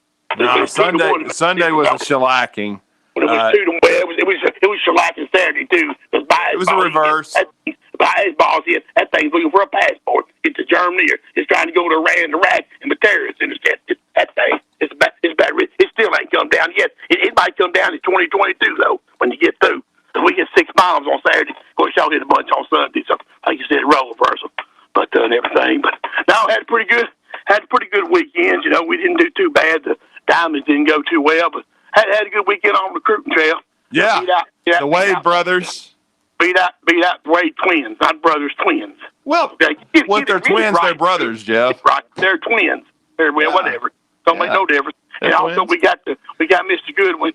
We beat out 3 powerhouses again, like we did last year. Ohio State, Clemson, and Alabama. Of course, I know, Drew, he ain't good enough for Alabama. I understand that. No, he's a great player, man. A lot of people were surprised that Kentucky got him, and that's a great get for Stoops. Yeah, I mean, let's see. That's a 4 to 5 star tackle right there, Jeff, early in the process. Let's see. We offered him first in 7th grade. The guy weighed over 400 pounds. And so we loved on him. He loved on us. And when it came down to it, he picked the Cats. So we offered him first, not Saban. Stoops beat him this time, and we got him. So it's as simple as that. Saban needs to wake up and offer some people and quit being on a football field. He might get run over, and that ugly suit he was wearing looked like in pajamas that the Braves was wearing last week. Good Lord, Jeff. We thought you'd be happy today. Spicy, man. We thought you'd be in a good mood. Instead of, I guess, having nightmares because Alabama whipped your ass so bad that it was 62-3. We fine because we can shoot free throws. Of course, COVID affected it, though. We know you guys were missing some players. It wouldn't have mattered if you'd played with your first team. Alabama's going to beat you 45-0. Then it doesn't matter. Well, that's fine. I mean, that's fine. Because you can't compete in football, bud. That's all right. That's all right. I mean, that's all right. We're just a junior college trying to get better, but that's fine. But last time we made a little history, our volleyball program was going to the Final Four. We'll play Thursday night in the National Senior Finals. I know y'all don't. But I know y'all don't care about that. Jeff, hey man, we love the positivity that you bring to the show every day. But I tell you what, we're up against a break, so we love Jeff. Yeah, let's just we love Jeff. Job, Ray. They're cutting off. Yeah. Get negativity out of it. The guy's a curmudgeon. The show was up here. He puts the show in the commode. I mean, good Lord. Line it. Maybe he'll, take. Maybe he'll take, some uppers or something to be in a better mood tomorrow. He needs to watch Premier Soccer. You're listening to Talkin Ball on 97.7 ESPN, The Zone. They've cleared that wreck on 31 northbound right about the boat harbor in Decatur. Picked up one on University westbound around Jordan Lane. It's a no injury. Southbound Jordan near Maston Lake was a no injury. And 53 north of Jeff did come in with some injury involved. Madison downtown between Gates and Southside Square is going to be closed through Thursday. You can get Popeye Shrimp Tackle Box or their Surf and Turf for $5. It's 8 crunchy buttermilk shrimp or 4 regular shrimp with a side and a biscuit. Popeye's Jordan Lane, North Parkway, and 72 at Jeff Road. Captain Nick in the Popeye Skywatch Traffic Center. Sitting here with Ann Adams of Berkshire Hathaway Home Services, Rise Real Estate. Is it a good time to sell your home, Ann? Yes, it is. We have people relocating from all over the country. Why should we choose Rise Real Estate? Well, we've been selling real estate in North Alabama for 36 years and have sold more real estate than any other real estate company, period. Do you help your customers through the entire process? Yes, our agents are with you during the whole process from start to finish, from beginning to end. In your relocation services, you have a whole team. Yes, we have a dedicated relocation department helping customers move seamlessly into the area. Ann Adams has been writing contracts for the last 36 years. She has the experience to help you list and sell your home, downsize your home, or help pick the perfect spot north of Alabama for you to build a future. Call Ann Adams at 256-337-2625 or on the web at www.bhhsriserealestate.com.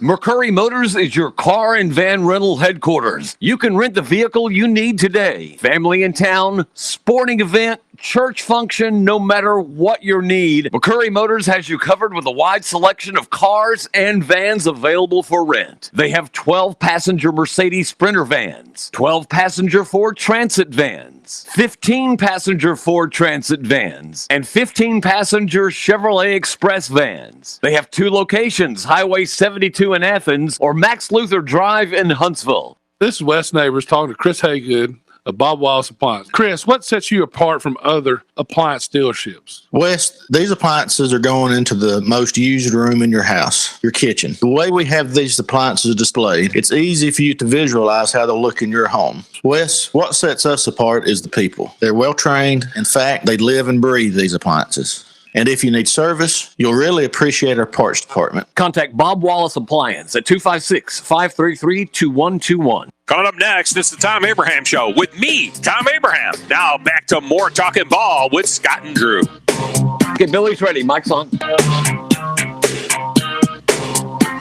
right, we promise we're going to keep it positive. That's why, man, oh, man. I know. We get comments all the time on why do you take Jeff's calls? Why do you take Jeff's calls? Well, we're hoping one of these days when we take his calls, we try to make it light. It's positive. Yeah, we try to be positive. He takes it into the commode every time. I don't know what the deal is sometimes with him. we just had to flush that one down the drain There today. you go. All right, let's move on to something a little, well, I say it's positive. LSU had their spring game over the weekend. Ed Orgeron was happy with the progress. He interviewed these coaches this time, and that is a positive. But anyway, let's talk some LSU. No, I think LSU is the most intriguing just because I think they've got a very entertaining quarterback battle. And it's a battle because what we saw, Miles Brennan was very good last year, but he got injured and missed much of the season. And then we saw Max Johnson, TJ Finley, and those guys kind of rise to the occasion as true freshmen. Both got thrown into the fire. And Max Johnson really finished strong. And then Keyshawn Butte, what a show he put on late. But who better than to break down some LSU with us? He does a great job with Sonny Shipp and Shay Dixon and those guys over at Go 24/7, GEAUX, part of the 24/7 Sports Network. And it's our good friend Billy Embody. He also covers the SMU Mustangs in the state of Texas, but he does an outstanding job. And he's now back with us on the Neighbors Wealth Management Hotline. It's been a while. We wanted to catch up with our good friend Billy Embody. Billy, good morning. You're with Drew and Scott. Hey guys, how you doing? We are doing well. Good. And we're trying to get this show back on the tracks here and be positive. We're talking some LSU spring practice, and they wrapped up with their annual spring game in Baton Rouge this past Saturday. And I'm really intrigued with them because of the potential of what we see at the quarterback position. Talk about that battle, Billy, and kind of where it stands in your mind. Yeah, I think on Saturday, and Ed Ogeron did preference this, and some of the players did too, by saying that, each quarterback could have a day that he shows out really well and steps up, and then another quarterback does. So, take all this with a grain of salt, I guess. But Miles Brennan and Max Johnson really separated themselves, I thought, on Saturday. Ed Ogeron wanted to see, quarterbacks play a clean scrimmage spring game and come away and make some plays as well. And Max Johnson and Miles Brennan did that the most. We saw some flashes from Garrett Nussmeier, the true freshman, who's, I would say, unlikely to win this job, but he threw a couple interceptions as well. And then TJ Finley was kind of up and down, threw a couple interceptions, including one that I would say was pretty bad. So Miles Brennan, Max Johnson, those two leaving spring got to feel the best, I think, about where they stand in this battle. Yeah, no doubt about that. And I really thought Max picked his level up. Of course, we know the performance inside the swamp last year at the end of the season. And really, I think it's still kind of flying under people's radar because of the rough start, because they were 3-5. But LSU finished the year 2-0. Certainly would have been a bowl team, but we know they self-imposed that situation with the NCAA. I know, Billy, that's another thing that's kind of been hanging over the program. What's Coach O's take on that? Where does that stand right now with LSU heading in? I guess they got to believe they're hopefully about to put that in the rearview mirror and move forward. But we know there's been a lot of strife off the field with the Darius Guy situation. Yeah, it's all there's certain parts of it that fall under the NCAA aspect of it, and then there's certain parts that fall under more of the national investigation with Title IX and all of that.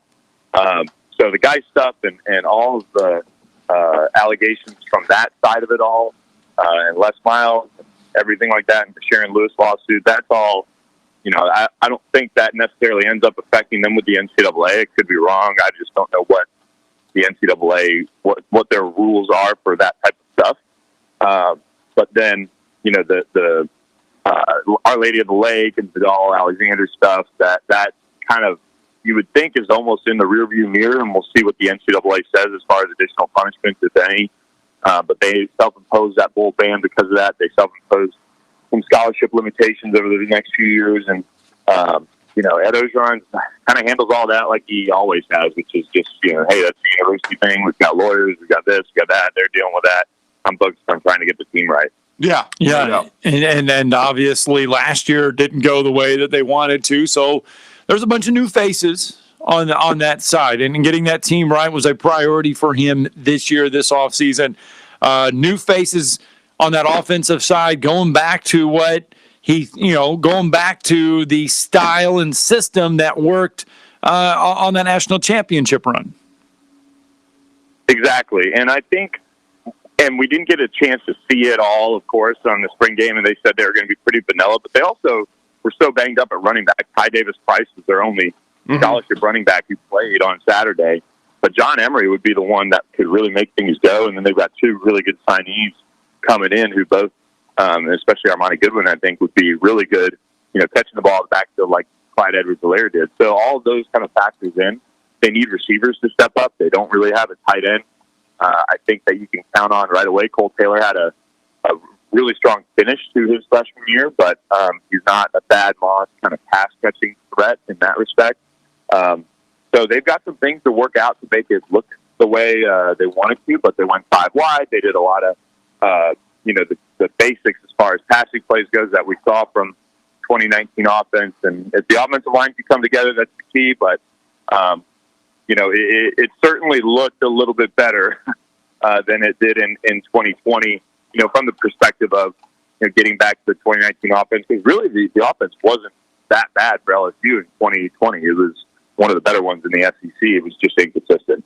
Yeah, it really was. But I know it seems to be just a strange situation, but I know you guys had an update recently, and Coach O even went on the record with it because he met with the coaching staff. But where does the Arik Gilbert thing stand? Because he had a good freshman year at LSU.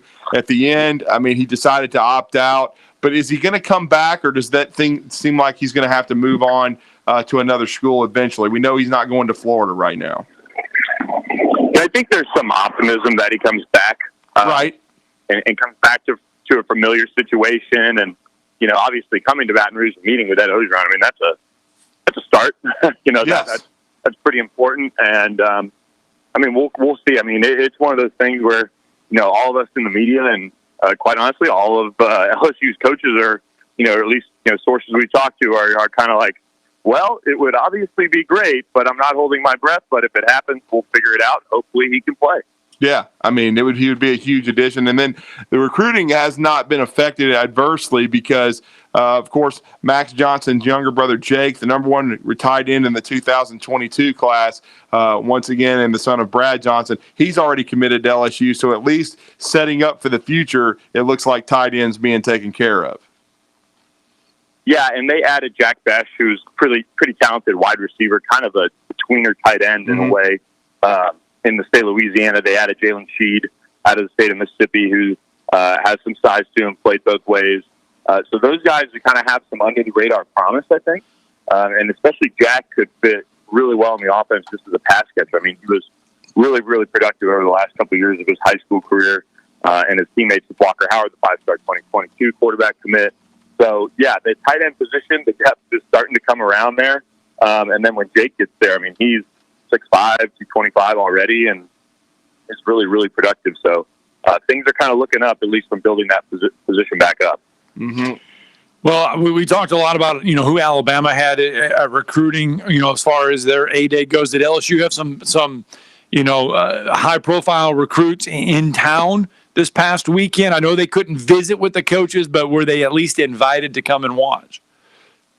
Yeah, they had a lot of their commits, I would say, for the most part. And then the one that really caught the eye of a lot of people was Harold Perkins, the five-star linebacker from out of the Houston area, who's originally from New Orleans. He's been spending a lot of time in Louisiana doing some training and things like that. So he was on campus.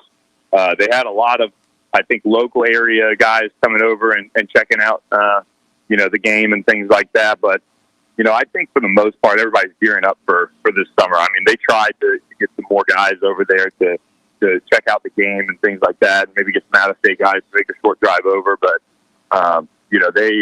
it was pretty quiet on the recruiting front as far as visitors compared to a normal spring game this year. Yeah, and I thought it was one of the interesting comments from Coach O after you guys were able to speak with him following the game was certainly we know Keyshawn Butte took it to another level at the end of the regular season, and he's going to be wide receiver one.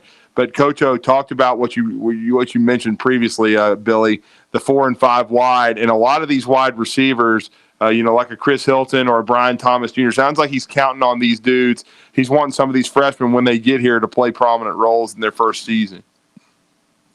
100%. And John Trey Kirkland is a veteran who had a monster spring game. He had over 200 yards receiving. So he helped himself in that respect. But, yeah, Chris Hilton, Brian Thomas Jr., one player that's already on campus, Deion Smith, the number one player in Mississippi. He kind of battled. He was still recovering from a high school injury, and so he only played a limited role in the spring game. But he looks the part. I expect him to play right away. I think he's got a chance to start. They just need to get some explosive guys out there. They have some underneath guys who catch the ball and possess the football, and they were at their best where you had to defend every yard of that field. And until they get back to that with some of these receivers that they have coming in this class, Malik Neighbors is another one who's kind of under the radar. They got to get back to that explosive receiver group to be able to try and replicate what they did in 2019. No, it hasn't been, though, the smoothest of off seasons for LSU, off the field wise. Do you get a sense that there will be distractions, or this will be a distraction going forward, or is it one of these things where it really doesn't involve Ed Orgeron too much, and that it shouldn't be a problem away from the field? I think it's a distraction until it gets settled, obviously, because of the type of allegations it all is. And yes, it mainly didn't involve Ed Orgeron. You're right. So they just have to deal with it. It's one of those things that, you never know which day, something else is going to come out, or, some other person's going to make an allegation. And, it's, I don't think it's going to be an off season like this past off season where we had, the players really upset. The team was really off. they seem like coming out of spring ball, they're a close group.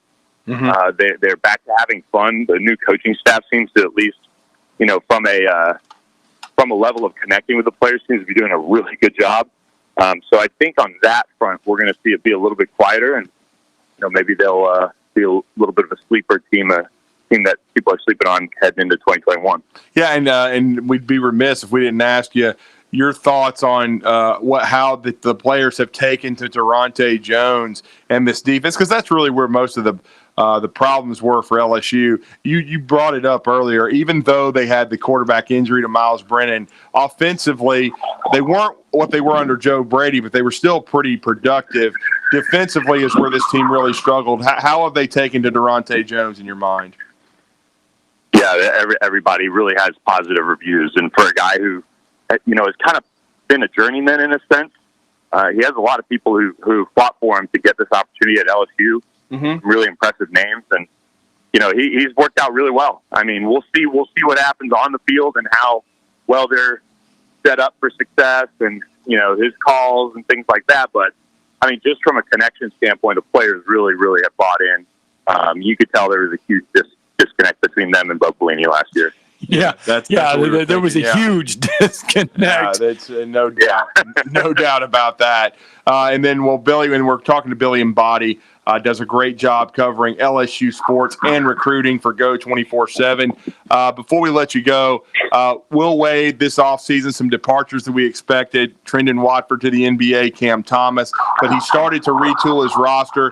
Won a big battle for an SEC guard in Xavier Pinson. Talk about LSU basketball right now and how it's stacking up in your mind. Yeah, they've got some holes to fill. They need a big man. They're kind of in the mix for 5-star Efton Reed here coming up. He was supposed to announce this past week, but opted to hold off. But yeah, Xavier Pinson is a huge addition, I think, because you have a young guard in Eric Gaines who just needs to be brought along by somebody, as he enters his sophomore year, kind of build off of what Devontae Smart was able to show him, Cam Thomas was able to show him. And Pinson works really well because he's comfortable in the pick and roll. I think if he's in a better offensive situation, which Will Wade is a rather strong offensive coach, he can get back to shooting the three ball a little bit better and doing all those things that he did well, really early in his career. And I know he kind of took his lumps at times down the stretch in his career with Missouri, but he's a tough, talented guard, and you can't substitute SEC experience. I mean, that's a big factor I think in the pickup, and so I think he's going to be flying under the radar. But I really like the pickup the more I dove into it. Yeah, and Devontae Smart has gotten better every year. Is he expected to return, or what do you think will ultimately be his decision? Because I thought really it was a big three for LSU, and he was he's someone that each year seems to add more to his game and get better. Yeah, I think Devontae's done. He said he intended to sign with an agent, which they have the NCAA approved once, but he made it pretty clear, I think, that this was it. And the one, I guess, wild card would be Darius Days because he didn't mention an agent, but all indications are that the big four of Days and Smart and Watford and obviously Thomas are out the door and moving on. And so is Andre Hart too, right? Yeah. Or Hyatt, my bad. Hyatt. Yeah, he's transferring. Yeah. No, that's another starter that's on the way. I mean, I liked what Andre Hyatt did over the course of his career, just as improvement. But you could watch him and figure it out pretty quickly that he's not an explosive SEC type of player. He was just more steady, and they kind of hit him in the corners at times offensively. But he was a great leader. I mean, he really just never gave up. Battled a knee injury early in his career, but yeah, he's on his way out too.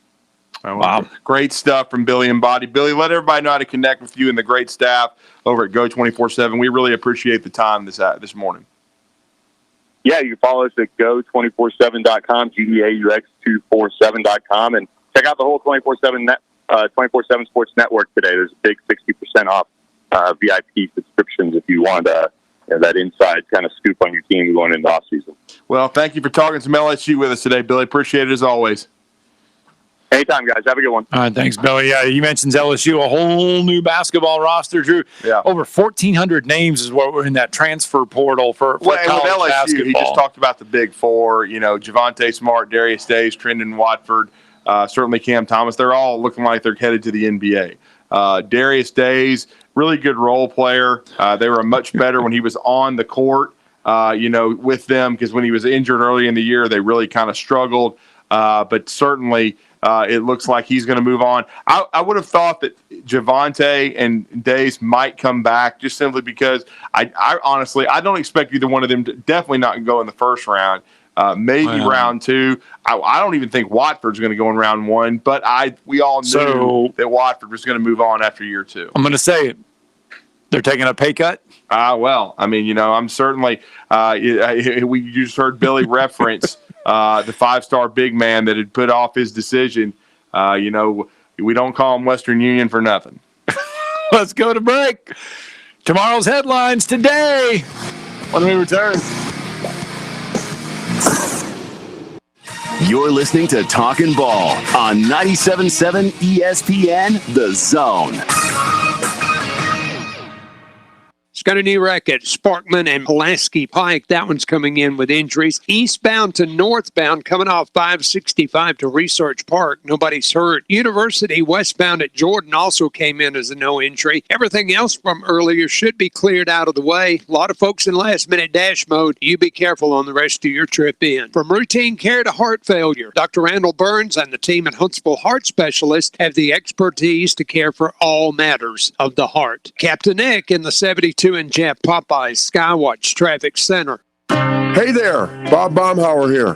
I hope all of you are well. These are trying times we're experiencing right now, and I want you to know that we at Baumhauer's are committed more than ever to providing a legendary dining experience to everyone. Everyone is important to us, and everyone is welcome. Please allow us to serve you in a way that makes you feel safe, appreciated, welcome, and special. Because we're all special in the eyes of the ones and the one that counts. God bless. Isn't the story of the prodigal son an amazing story? Basically, a rowdy boy who literally wished his father dead, ran away, and consumed his wealth with hard and fast living. Yet the father looked for his return every day, and when the boy got tired of eating pig slop, he decided to return. What did the father do? As soon as he saw that boy, he ran to him, threw his arms around him, and killed the fatted calf for a great celebration. Hey, I'm John Dees, pastor of the Cross Point Church. If you're looking for a church home, come see us. Smack dab across the street from the YMCA in Madison. Terrell Technical Services in Madison offers a full line of environmental health and safety services, including industrial hygiene, asbestos, mold, and bacterial services, Legionella testing and water management plans, lead-based paint inspections, assessments and abatement plans, environmental site assessments, LEED certified air testing, and more. Their staff holds all EPA accreditations and nationally recognized certifications and credentials to necessitate your project to completion. Give Terrell Technical Services a call today at 256-461-9278 to discuss your environmental health or safety needs. And go Army! When you want it cooked low and slow, head to Old Dad's Barbecue, a small family business that's been serving up mouth-watering barbecue for 26 years in the same location, right down from Hazel Green High School. Try one of Old Dad's 3 family specials: stuffed pork potatoes, pork nachos, pork-loaded fries, pork plates, and a side of jalapeno hush puppies. And wash it all down with some of Old Dad's famous sweet tea by the glass or the gallon. When you're ready for real Southern barbecue, you can't beat Old Dad's Barbecue. Highway 231, right down from Hazel Green High School. This segment of Talkin Ball is brought to you by University Kia, the #1 volume Kia dealer in the state of Alabama. Located online at universitykia.com. Want to save some money? I can take money and I can make it into more money. Just check out our zone deals online at 977ESPN.com. We are 97.7 ESPN, The Zone. Okay, 13 minutes to the music. Mike's on.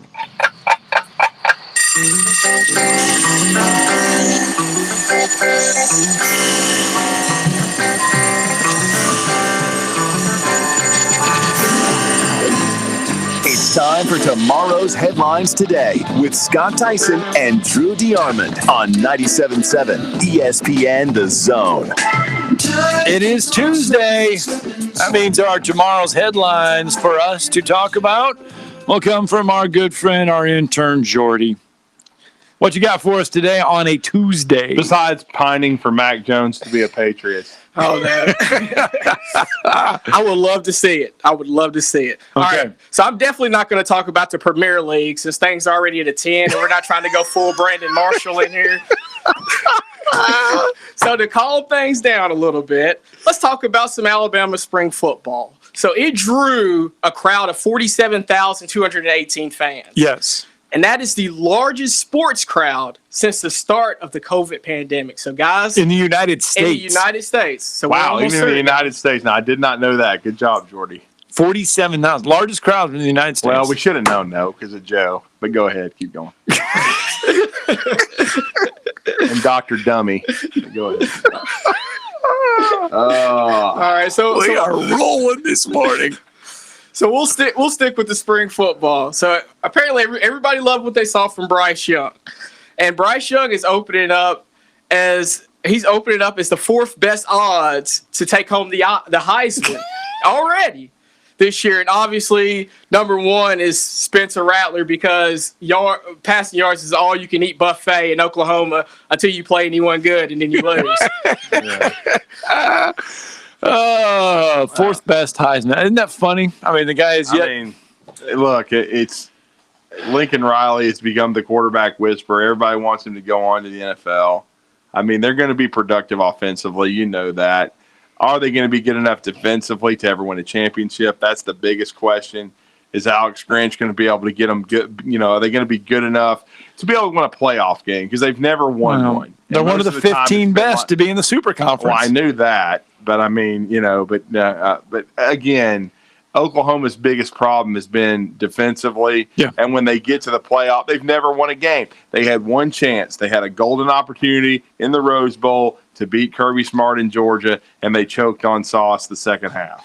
So they had a big lead, double-digit lead, couldn't hold it. But that's been the biggest issue for Lincoln Riley. That's the one hump he's got to get over, because he's an offensive genius. He's churned out Heisman winners, number one overall picks, quarterbacks, wide receivers, running backs, offensive linemen. But you got to be able to tackle, and you got to be able to, be physical and play some kind of defense, and actually not look like you're playing in a flag football league. All right, some more for you. How about this, Drew?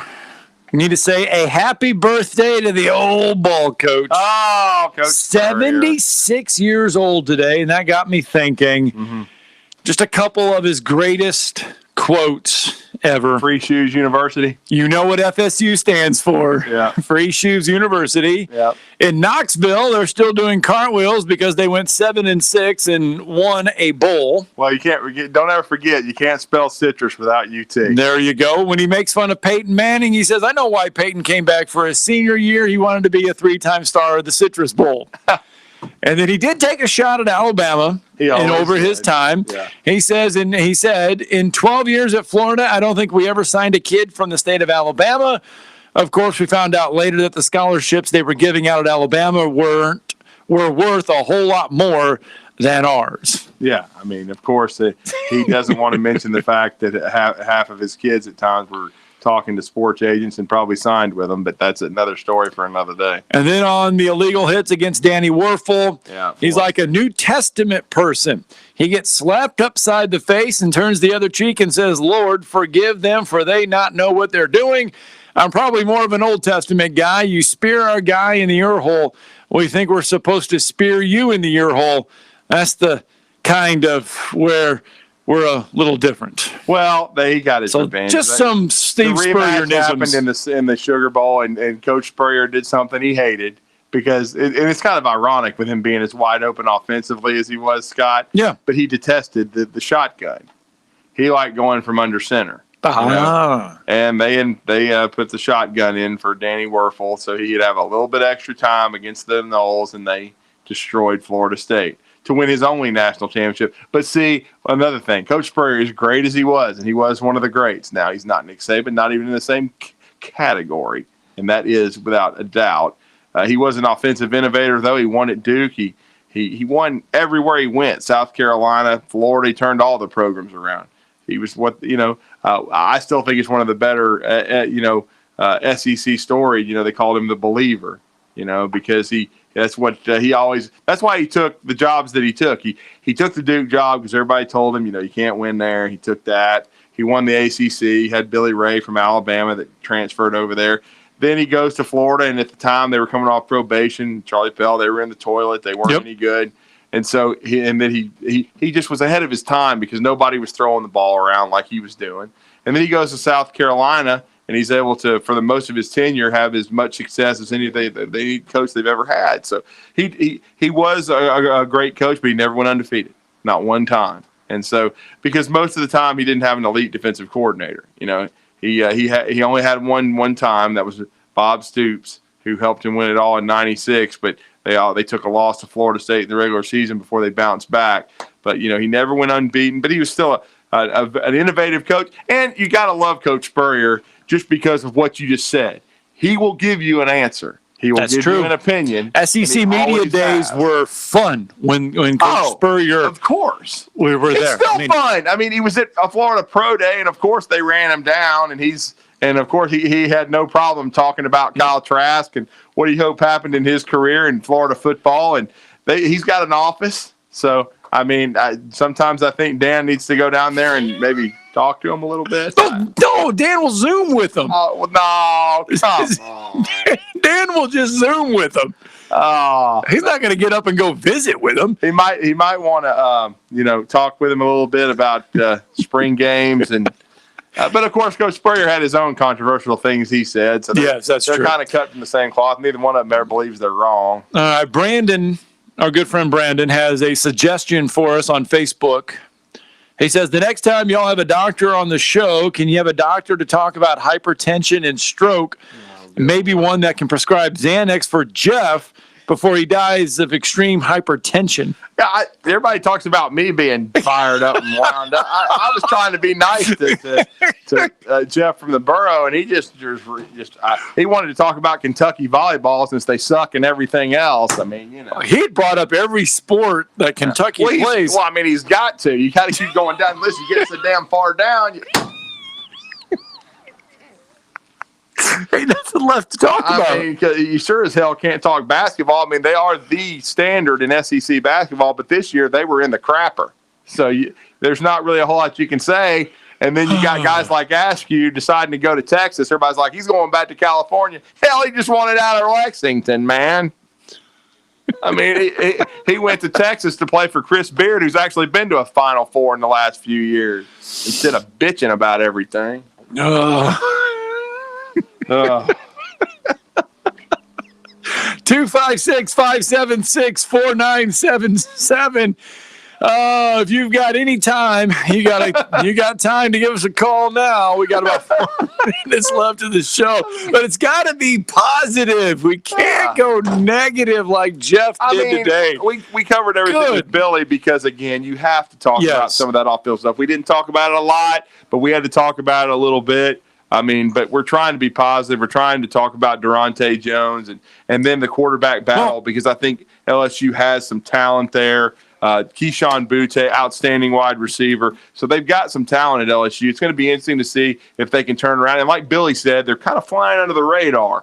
So, especially after the problems they had defensively a year ago. But we all know LSU has talent. Positives would be the Miami Dolphins signing a free agent. Yes. DJ Fluker to help on that offensive line, at least provide some depth. He can play guard. He can play tackle. He's been mostly a guard the last few years in the NFL. He's been a productive football player. Certainly the Dolphins need some help along that offensive line. And they need to – and there's talk. We saw Ian Rappaport's tweet yesterday about them possibly trading out of the 6-hole. Well, I'll say this. If they allow Denver or somebody to trade up trying to get one of these QBs – I hope they end up, still being able to get a Devontae Smith or a Jalen Waddle. They need to get some weapons because I would assume Jamar Chase will be gone. I'm hoping he'll go to the Bengals and lose with Burrow.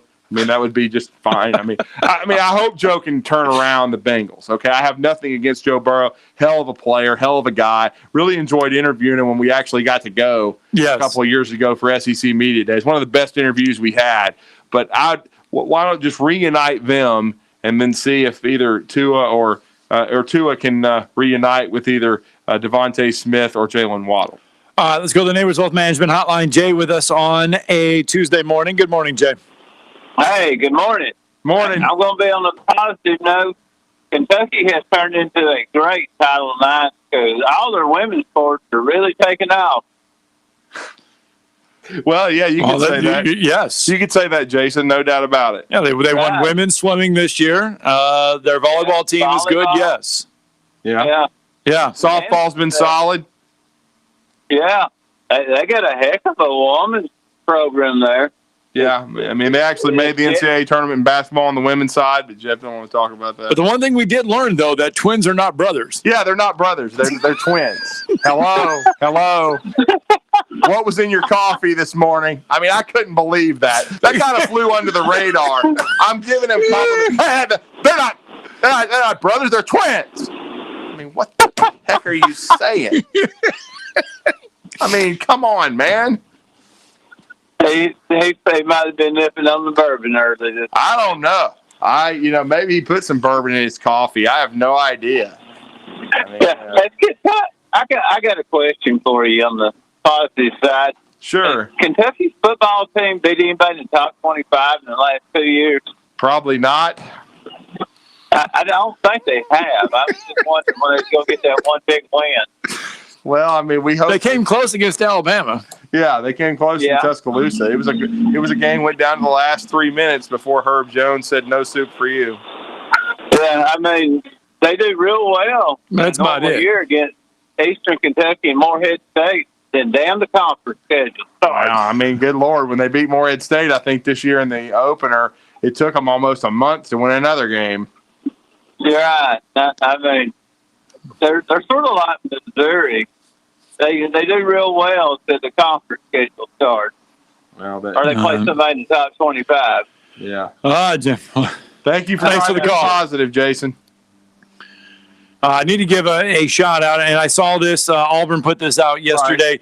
Right. Regan Weekly, she went to Huntsville High, swam at HSA. She is Auburn's Women's Scholar Athlete Award winner. Yeah. So we also got to give a lot of credit to Auburn's women's golf. Yes. They won the SEC championship. They certainly did. We should have mentioned that yesterday. Yes, they did. And the way they do that is they do the match play down there, and Auburn wins the SEC. SEC women's tennis, in case Jeff is wondering, Kentucky's women's tennis team will start their quest to win an SEC championship in tennis.